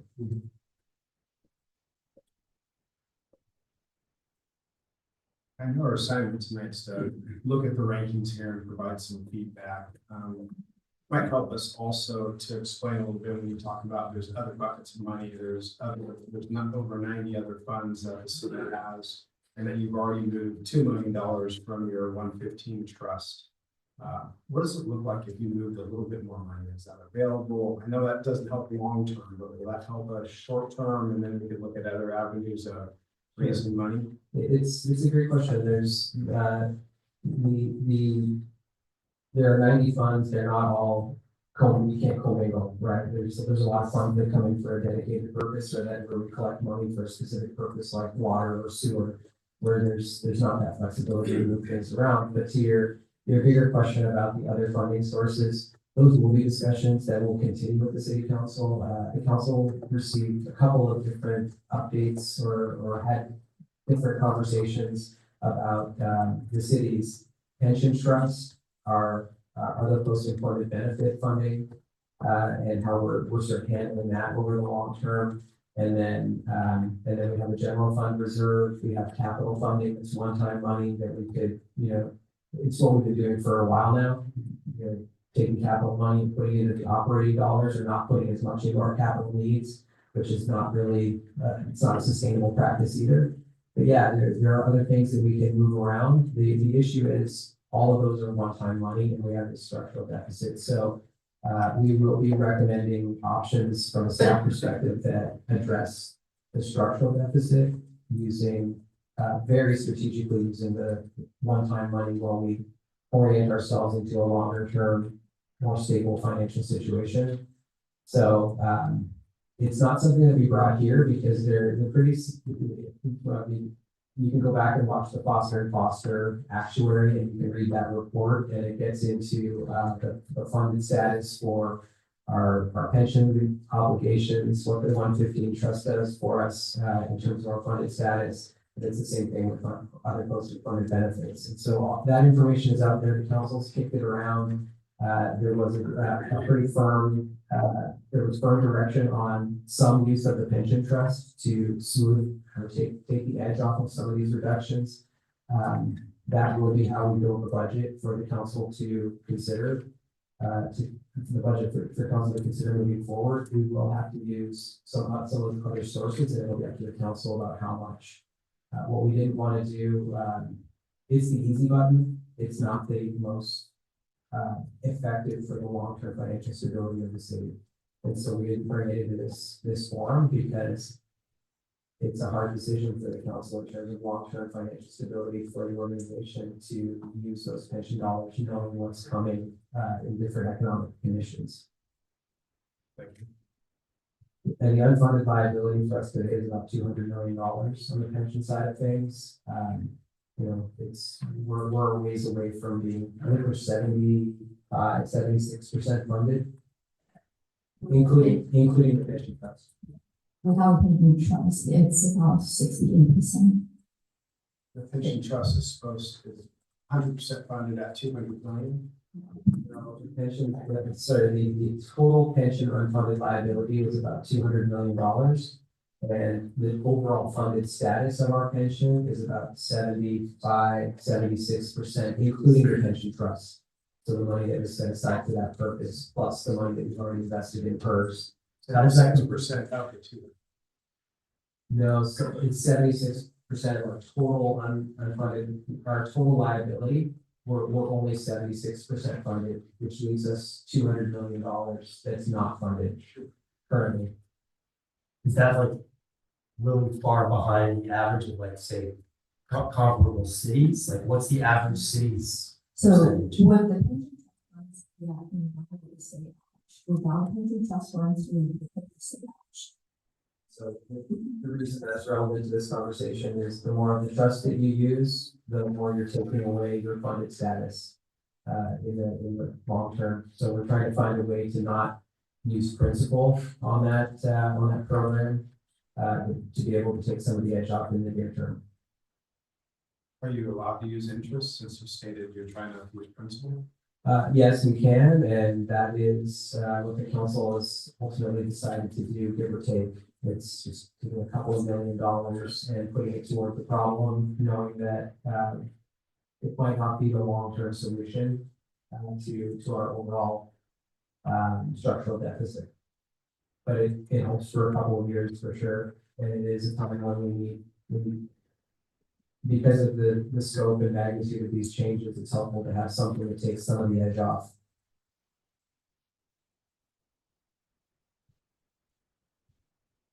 Under the youth and civic grants and the crossing guards, it says reduce or eliminate is the value used if it were completely eliminated. Page 1. Down toward the bottom. That's actually about $80,000 of investment that we make in those programs currently, and that would be the total amount. We use a rounding formula to keep the numbers at 50,000 or not. So I think this rounded up to 100, but it's around $80,000 for that line item. And then crossing guard is shown here at $650,000. My understanding for next year, that contract is about $714,000. So that's what we're saying. That's the current total. What we're told if we extend by a year, it's 714. So these are all give or take. They're in the ballpark, but you know, as we get more information and we get closer to the end of this current crossing guard contract, we called the vendor. We know that it's about 714,000. But if there were a reduction, not elimination, if there were schools that were high risk versus others, it might be partial. Yeah, the Mayor Balch and Councilmember Eos are part of the POC subcommittee, and we were having this conversation with the board members who represent the school in that committee, and there was a clear request for as much information as we can provide about crossing guard levels of service and needs. So that the latest and greatest assessment that we have with the acknowledgement that we may not be able to dig in on all the data, on all the intersections between now and when budget adoption happens. So for all of these, I want to acknowledge that,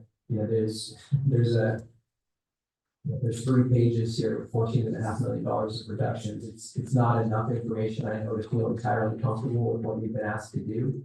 But what we're trying to do here is winnow this down from a big picture policy and program level. What's the comfort level? Are there ways to split the hair on crossing guards? Yes. Would we split the hair on the youth grant program? I think our library and recreation director would say we shouldn't do that. We should either do it or not do it. And there's, we'll have that as part of the recommendation. The grants that are going to be harder this time around are human services and support grants because of what's happening at the federal level. There's just not a guarantee that we're going to see our community development block grant or our home grants this year. That's hundreds of thousands of dollars that we put into our nonprofits. And we don't have the ability to backfill that currently. I'm on the commission, we had that conversation, but. Yeah. With the crossing guards, is there not like payments to schools, that constantly kind of discussed that a little bit, but now they have more resources and we're running lower. What's the changes of that kind of? They have facilities resources, they don't have operating dollars resources. They actually sent out pay slips to a number of their employees recently. Or notices, I guess they are at this time, around their budget. They have challenges as well.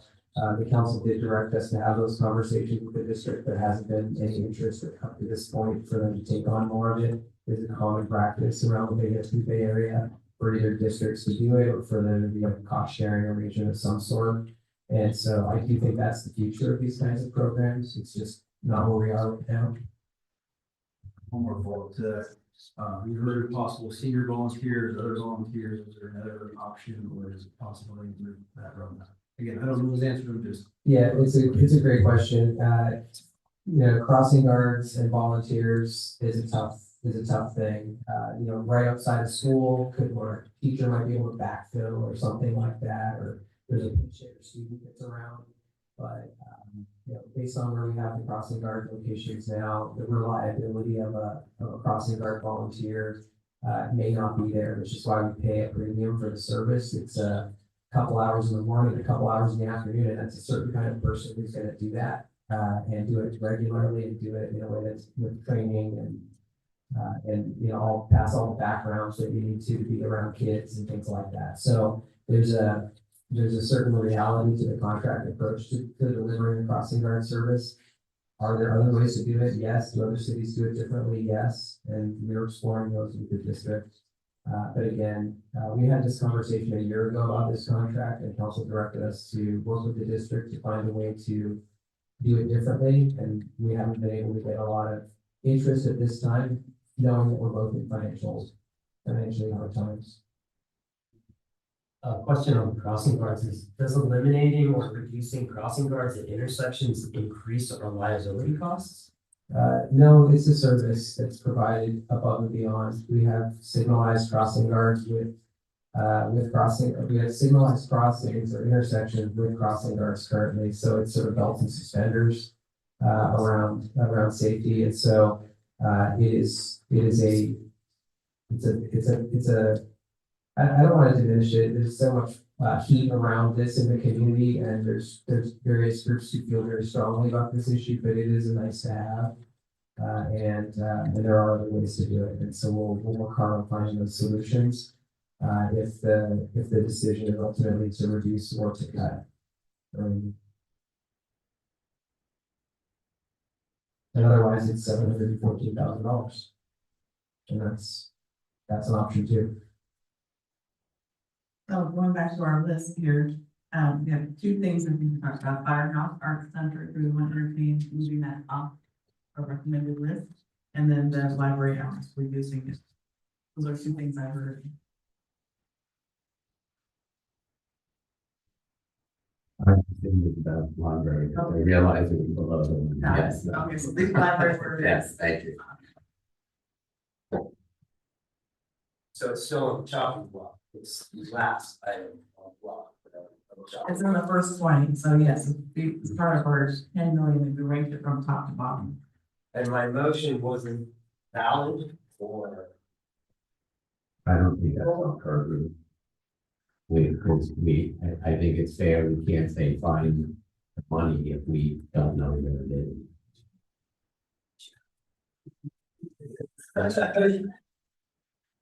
Well, I think if we want to entertain removing it from our 10 million, we have to replace it with something on the list. I just want to clarify that, you know, even though we have these items all ranked based on the feedback from the committee, it doesn't mean we're gonna go down the list based on that order. I just want to clarify. And, you know, for example, the items that, you know, that rank towards the end of the list, it doesn't mean they won't get on the list either. So I just want to clarify. I heard comments that, oh, you know, this may be, you know, get reduced. Okay. Yeah, that's kind of what my understanding was, that's why I was thinking ranking and pushing down the list could have more impact. As we might get to that later. That would help us understand, you know, where you are at with this list, but it doesn't mean that will be the final recommendation. How will the final recommendation be determined? As I mentioned earlier, it will be based on the feedback from this committee, the broader community, the city council, and evaluation from staff as well.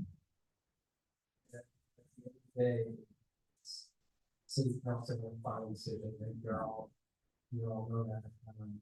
But it is an iterative process, and they're actively listening and getting these summaries from these meetings and looking at the minutes and some are, you know, sitting in the audience. So, yeah, it's certainly an opportunity to share your thoughts. Please do that openly and as you know, as clearly as you can here today, because all of this will be assembled into April discussions, May discussions, ultimately a June decision. So to move the process, as city manager, you said we could add context, so would it, rather than start moving pieces, do we go down the list and say, let's put in some context to that one, that one's good, that way we can get through. Yeah, that's helpful. If David's willing to run down the list with us, that would be great. And if you have questions, you can read, I know you want more detail on the, what I'm calling the first read interim administrative support, even, rather than trying to unpack all of those things, the 60 rows of Excel spreadsheet that go behind those, just say that we want more clarity to the final decision. I have one more thing before we get further. This gentleman who brought the sheet to us. How did he feel about these numbers? Just whole random citizens along the way? Yeah, I'm gonna vary the spread lightly, but I'm gonna say that there was a board outside the farmer's market and there wasn't correct information being shared in all instances based on our observation. And so we could take that as another piece of information. It is public input, but it was not delivered by staff. It was a member of the community, and some of the solutions and options that were being discussed are You're still on the note for clarity on this. There was some consistency with 7 or 8 of the items. Which may have been but outside of that. About 5 or so.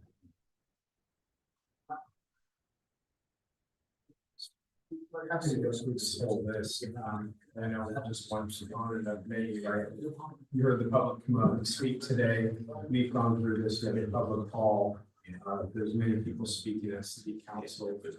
Does it mean much if we try to move one of these, 1 or 2 positions, or again, we're just one part of the big puzzle? I think that's where I was going with the more subjective approach. I'm not sure whether it moves, 1 or 2 places up on the list. I think if you said something that we did the first time around is good right here, was an easy cut for us. Maybe we're having some second thoughts about that, so that would be great to know. But if it's really about adding context around a couple of these or a few of these, all of these, however you want to do it, that would be helpful because then I understand a little bit more of the rationale behind why it is where it is, and that's This will be helpful for the decision makers ultimately. Because you don't have to go one by one if you don't want to. It's totally up to you. You want to just pick on a few and make sure that they're called out. I'd like to choose my fellow committee members. I think the first 8 or 9, first 9 had highest numbers. Some of them did not affect people did not addition. So does anybody have any comment in the first 9? Otherwise, maybe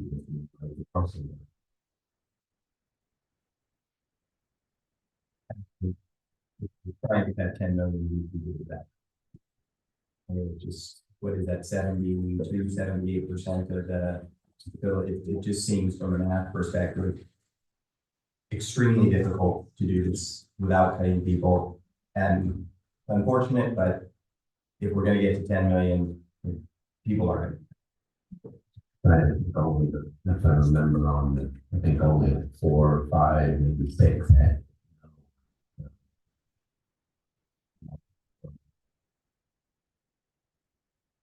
So are you saying that we should emphasize, like public affecting services that provide services to the people? We should like prioritize. No, I'm sorry. No, what I was just saying is to the point of if we don't want to, get into minutia and move things one spot, but rather give context. Like we talked about the crossing guards be assessed in certain areas. Look at that. For firehouse, make sure there's money for youth arts. I focus on the first 9. Well, because the first 9, that's what I'm saying. Like one was, it'll take more time to get a permit.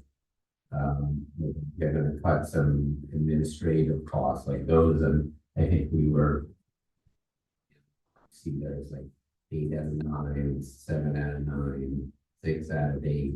Like it looked like we were pretty.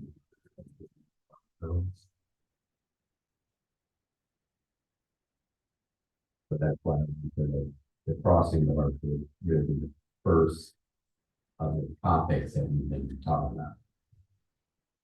You said first page 3, I was changing. Not change, but what we say, like the city manager goes in and want to give any context. And if the crossing guard, if there are high risk areas, then maybe reduce the contract and Then that would reduce the dollar amount. Correct.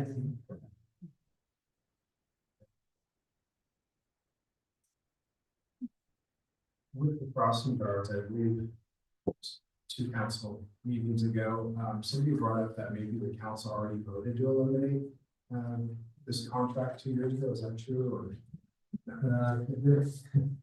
Yes and no. There was direction to work with the district with the understanding that this one-way street that's existed for a long time on paying for this service needed to be addressed. And unfortunately, the district's financial situation is not good. And so it just makes it more challenging to have them come on as 50-50 partners or 80-20 partners or any kind of partner right now. That's the assertion, but the reality is that the service decision is ultimately up to the city. Are we going to continue it, modify it, or end it?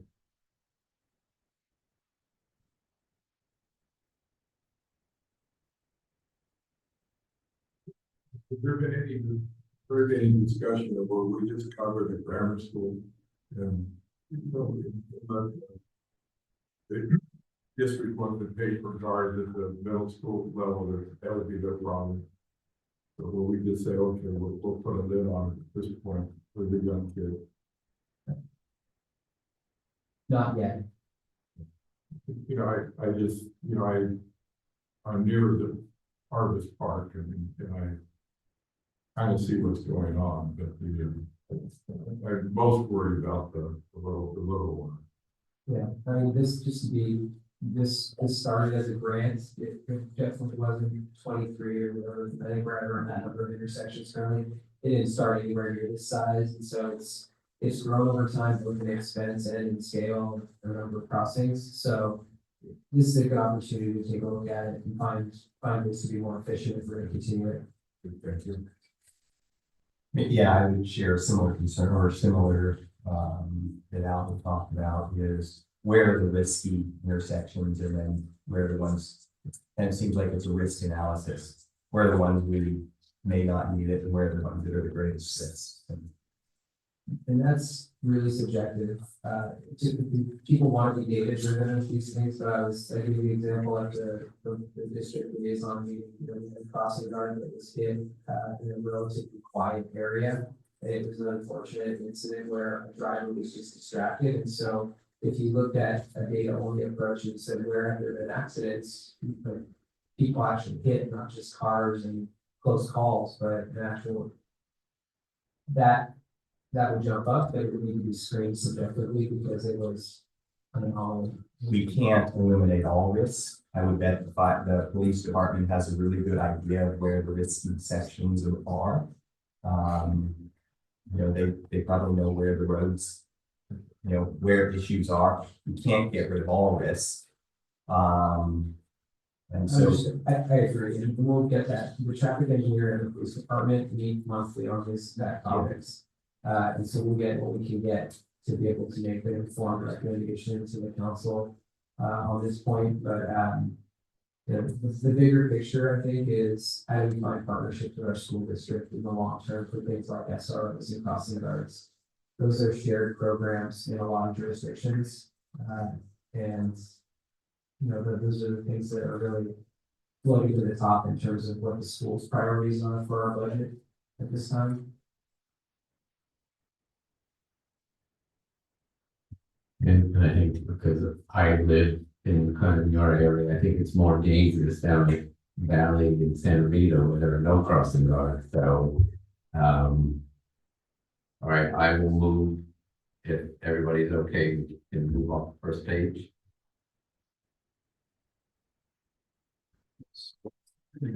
Yeah.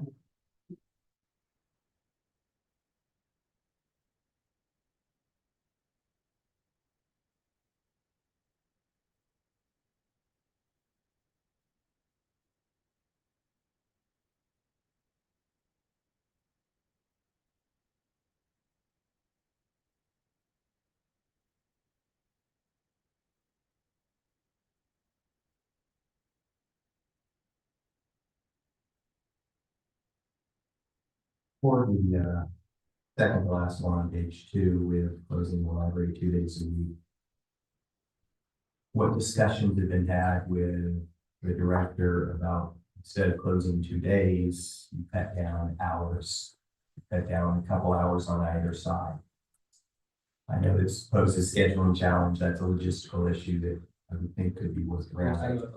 Library, yeah, sorry. Yeah, Heidi's here, but I'll take a shot and then. Heidi's here, but I'll take a shot. It's a 2-shift program right now, and so what this does is it takes us down to 1 shift, a 40-hour work week. And so that's the efficiency that comes, and Heidi will kind of elaborate. And there are all kinds of different ways to do different things, but this is what we put forward because it yielded savings. So it's all scalable, right? But when you hit a single shift week, you get your biggest impact. But there's ways of doing that, like a 6-day week, 8-hour days.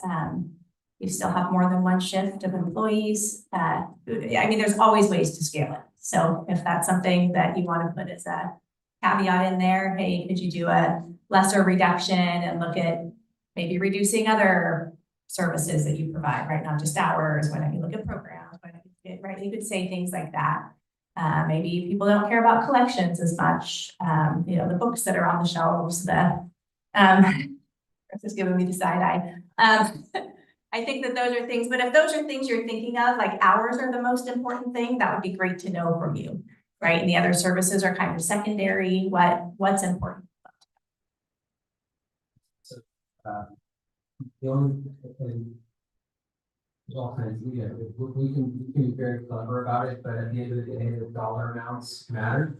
For what we're trying to accomplish in terms of a balanced budget, and I think that is an important factor. So if you said, keep it open 6 days a week, then we're not gonna see 1.1 million, then we're gonna be finding dollars elsewhere. And so that's just keep that in mind as we're advising and recommending onward. Yeah, it was going to, I know a couple of people mentioned this has had to be an all or nothing. And where are some of the things that we could, you might have mentioned it, it's okay. You don't do all, you just do some.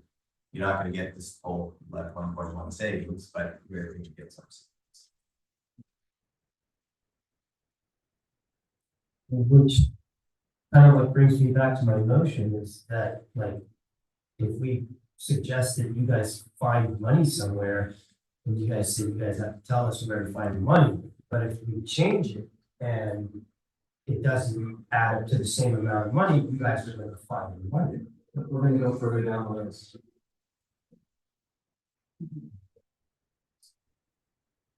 But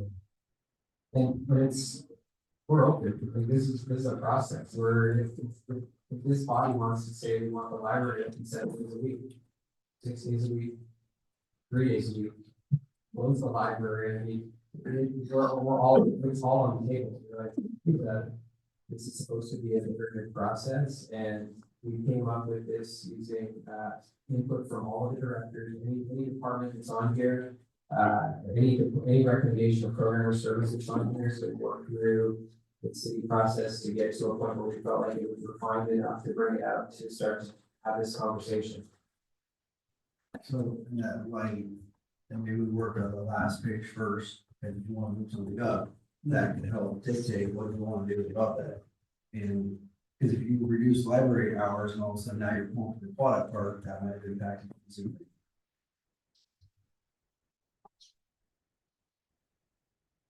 Again, we're not, I'd say we're gonna keep going down the list, it might not be the next item on the list, but it's sort of it's valuable, we're trying to build something that is gonna meet expectations from the community perspective, knowing that none of these things are very appealing to a lot of folks. Most of these programs and services are gonna be valued by someone, they may not fit here tonight, but I can guarantee you as this process continues, more people will come up for more issues and there's more interest, so we're trying to move through step by step getting to a point. Right now it's pretty blunt, it started pretty blunt, but it's gonna have to sharpen up in 2 months. And I know this isn't part of this conversation, but I think maybe what would help, because as we get to this, I mean, this is what we voted, but I think part of probably what some of our unease is we know there's some plans in the background, like volunteer at the library, the senior center, and I'm not saying we need to know that, but probably by the time this all gets finalized, do you think you'll have an idea of that as part of change management to help people feel better? Yes and no, we're focusing on change management and innovation and doing that for the community as well. But the answer to your question about how many of these different variations on the theme and other opportunities in the next, it won't be in the next 2 months. We're not going to organize a volunteer program. We could start to work with the school on things like crossing guards. They may ultimately want to come to the table with funding if there's an unhappiness with what ends up happening here at the city. And so I think there are things that are gonna happen, but to answer your question about how we're gonna move forward, how we're gonna do things differently, we're gonna spend 12 to 18 months after the budget is adopted, and we're gonna have to look at all of the things that we're putting in this giant parking lot that we've developed right now. And I hope that you'll hang with us because you'll have had sort of a, you're gonna be much more aware of the services and programs. You'll have heard a lot of public comment and seen a lot of input from the community along the way, and that's gonna help us to chart a path.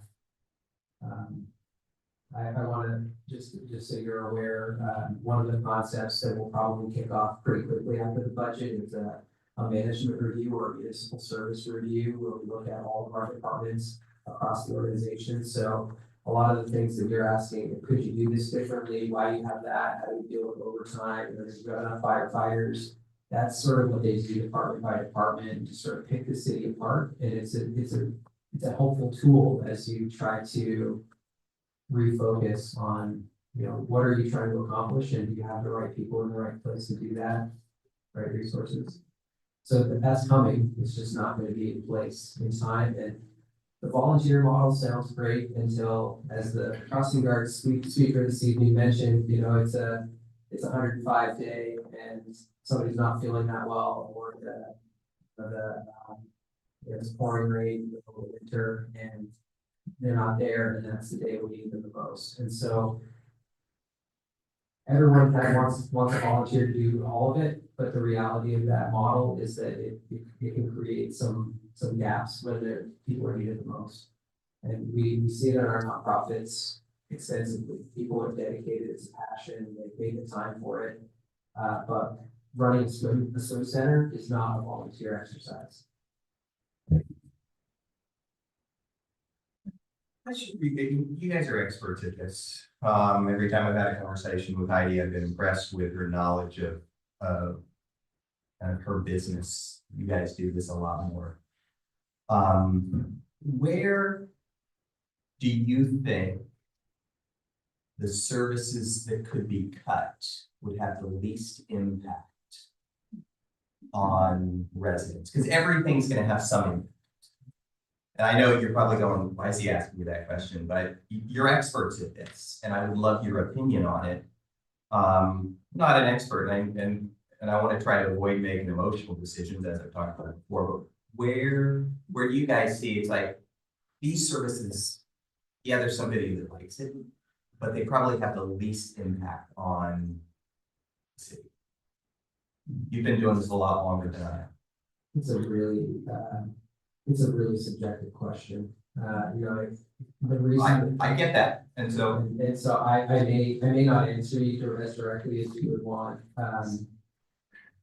The answer is the things that we do are impactful to people across the organization, and I'll use Heidi's department. If you had asked me, adult reading, is that something that the city should be doing?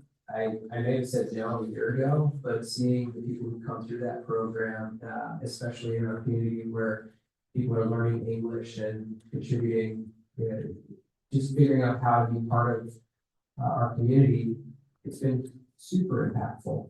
We have senior memory care programs at our senior center, and they affect, they're a really small number of people in the community, relatively speaking, but are hugely impactful. And so I don't know that I can answer your question, Brian, and I'll ask others at the table to weigh in. And frankly, the department head team who's here, we are anemic with our internal services. Our finance team is as bare bones as you can get. Our HR team is very lean. Our IT team is very lean. We don't have a lot of fluff inside the organization. And so then you get to the outward facing departments. We're running public safety as relatively lean as well. And I'm not saying you're not. It's more along the lines of you guys can look way up.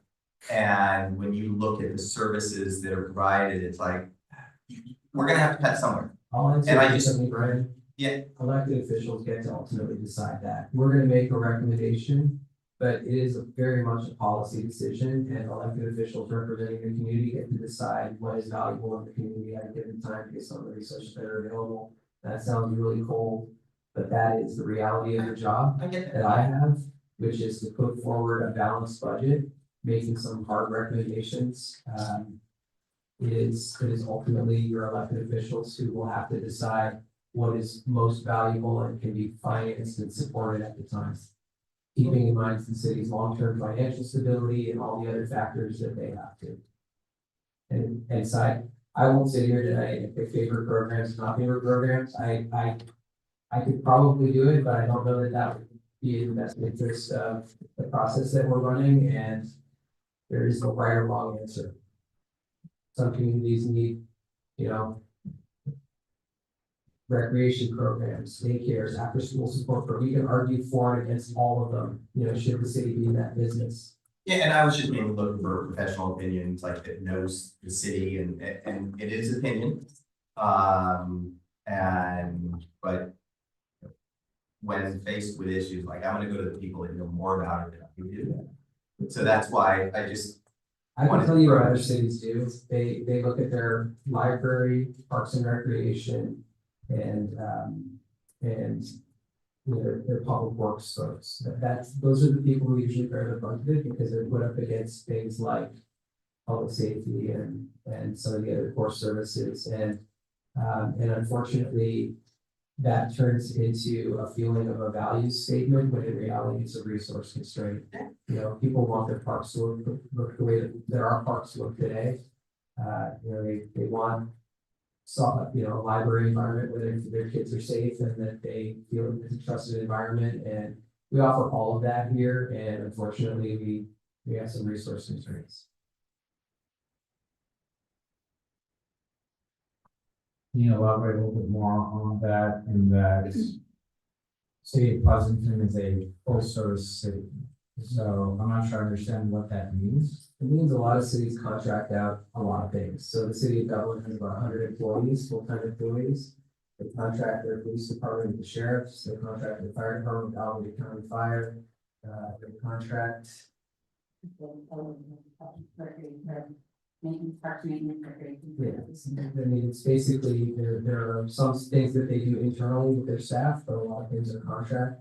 And what is are the people in the city of Dublin running for the hills because everything is contracted out? No, but it's a different model, and it takes time if you were to shift like that.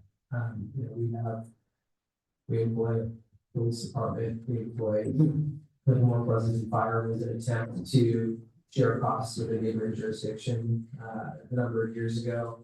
And there are ways to move toward a contract model to deliver services. And what it really is, in the meantime, we have a lot of direct oversight and the ability to shape how we run programs. So in Livermore, for example, they have a park district that runs their recreation programs. And so it's just not a city thing. And so here we do that, and they pay for it differently. There's a different assessment on their tax bill to pay for that program over there, and we do it all through the general fund primarily. So it's just we run police, fire. We have a golf course. We don't have an airport. We run water and sewer. We don't have treatment facilities, but we distribute those. So it turns into what gets summarized as a full service city. Okay, thank you for clarifying that, but I'm still not seeing, because if that's what differentiates us from them, and we can't afford to sustain ourselves at the spending rate that we're at, then are we able to still legitimately be calling ourselves a full service city? Well, we are, because we do those, we're responsible for those services until we decide that we're going to contract them out. But keep in mind that Dublin just cuts a check to the sheriff.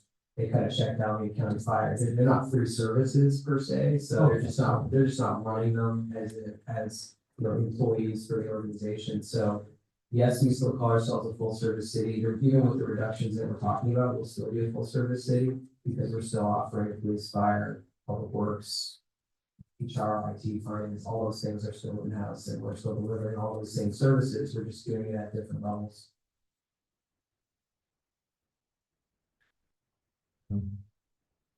I'm just not sure I'm seeing the lower.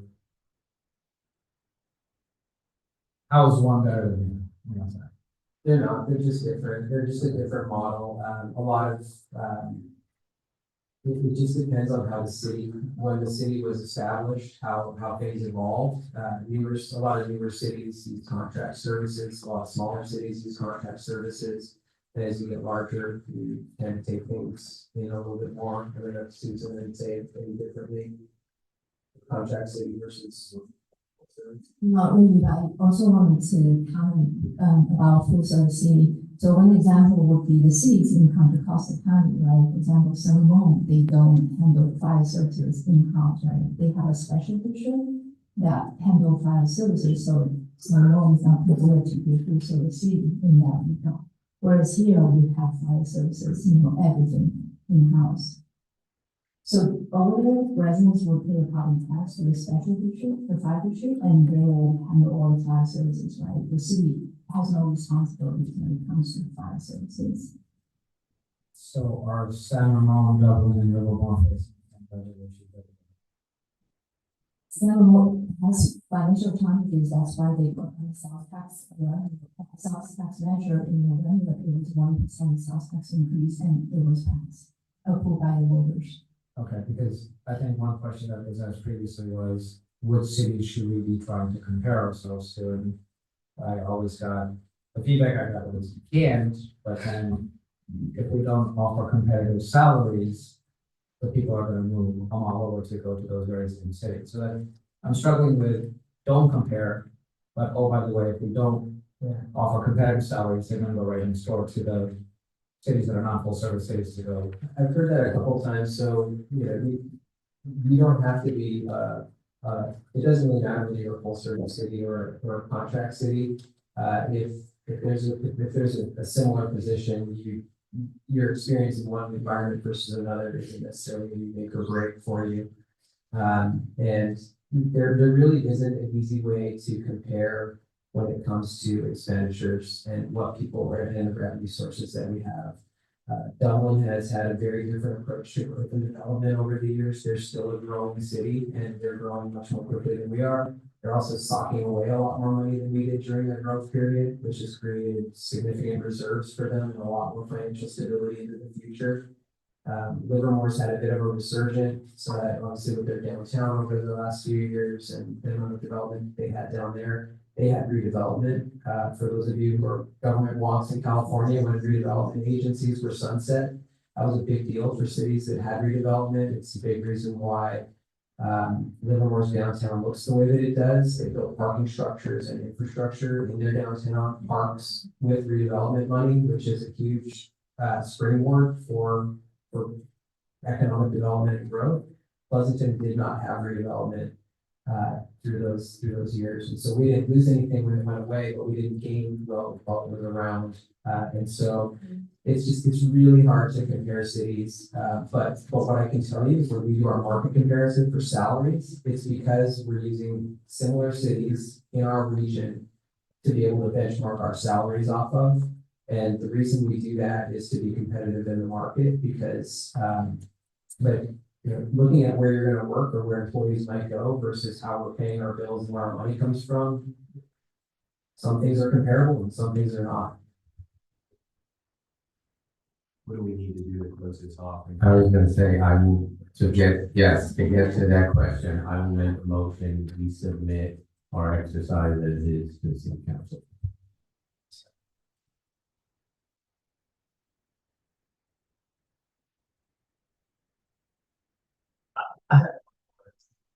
One more series of questions.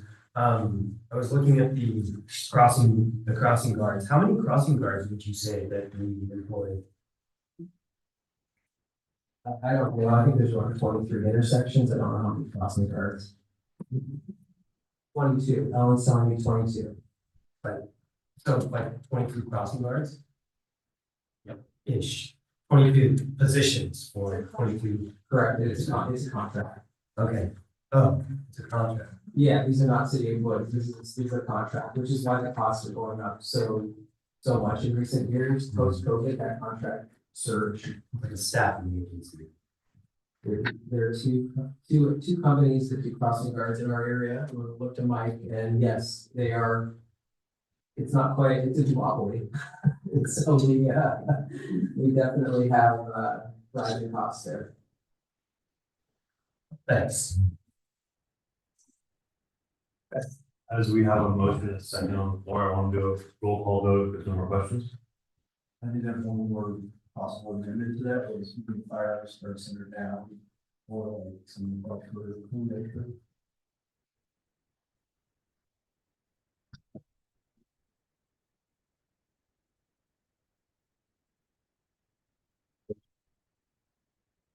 So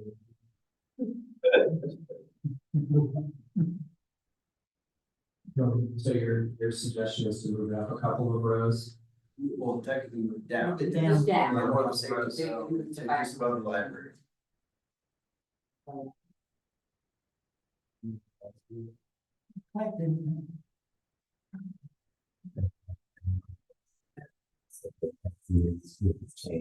Firehouse.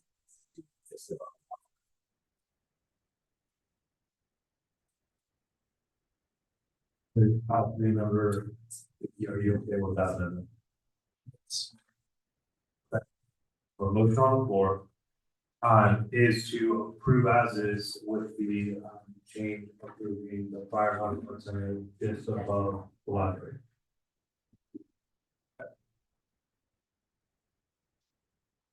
Committee member Arkin is absent. Committee member Coffee.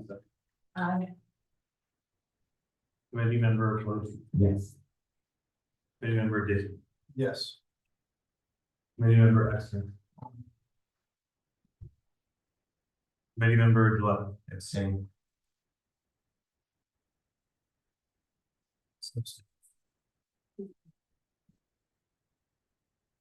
Committee member Webb. Yes. Committee member Hunter. Yes. Committee member Odom. Yes. Committee member Correction. Yes.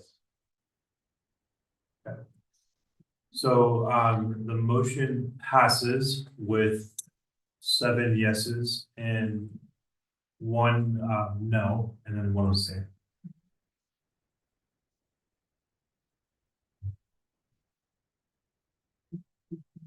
Okay, thank you all very much for that discussion. We're about to wrap up here.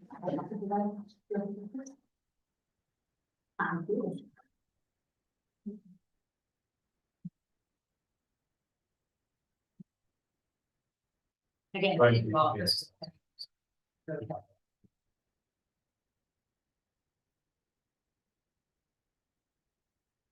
Thank you. And to wrap up, in this, committee meeting, we wanted to briefly go over, review the budget calendar, develop calendar, for upcoming events. So next steps, we have our next budget advisory committee meeting on April 2nd. As city manager Bowden mentioned earlier, we'll be discussing preliminary, general fund budget reduction proposal. On April 8th, that, proposal will be reviewed and voted on by city council.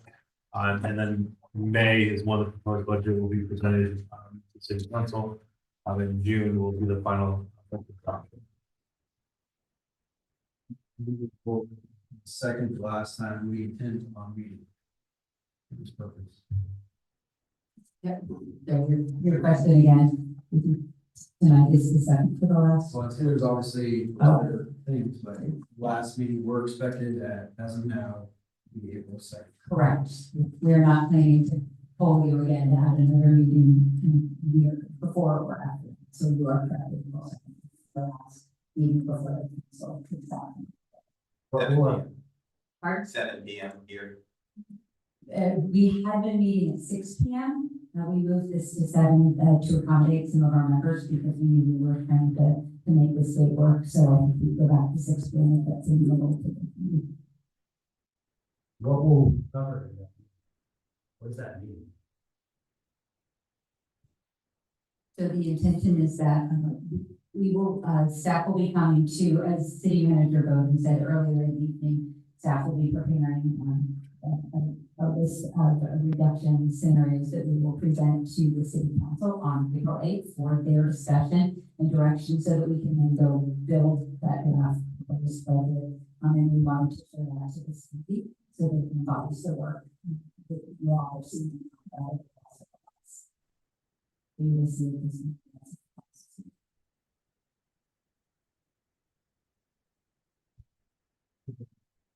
It's not final, it's a preliminary recommendation with some options, and so it gets here and you say, we really like option A, option B, whatever one, then we'll carry that into the council discussion, which is helpful for the council because it's a lot. It's, the more eyes and the more input, the better the outcome will be.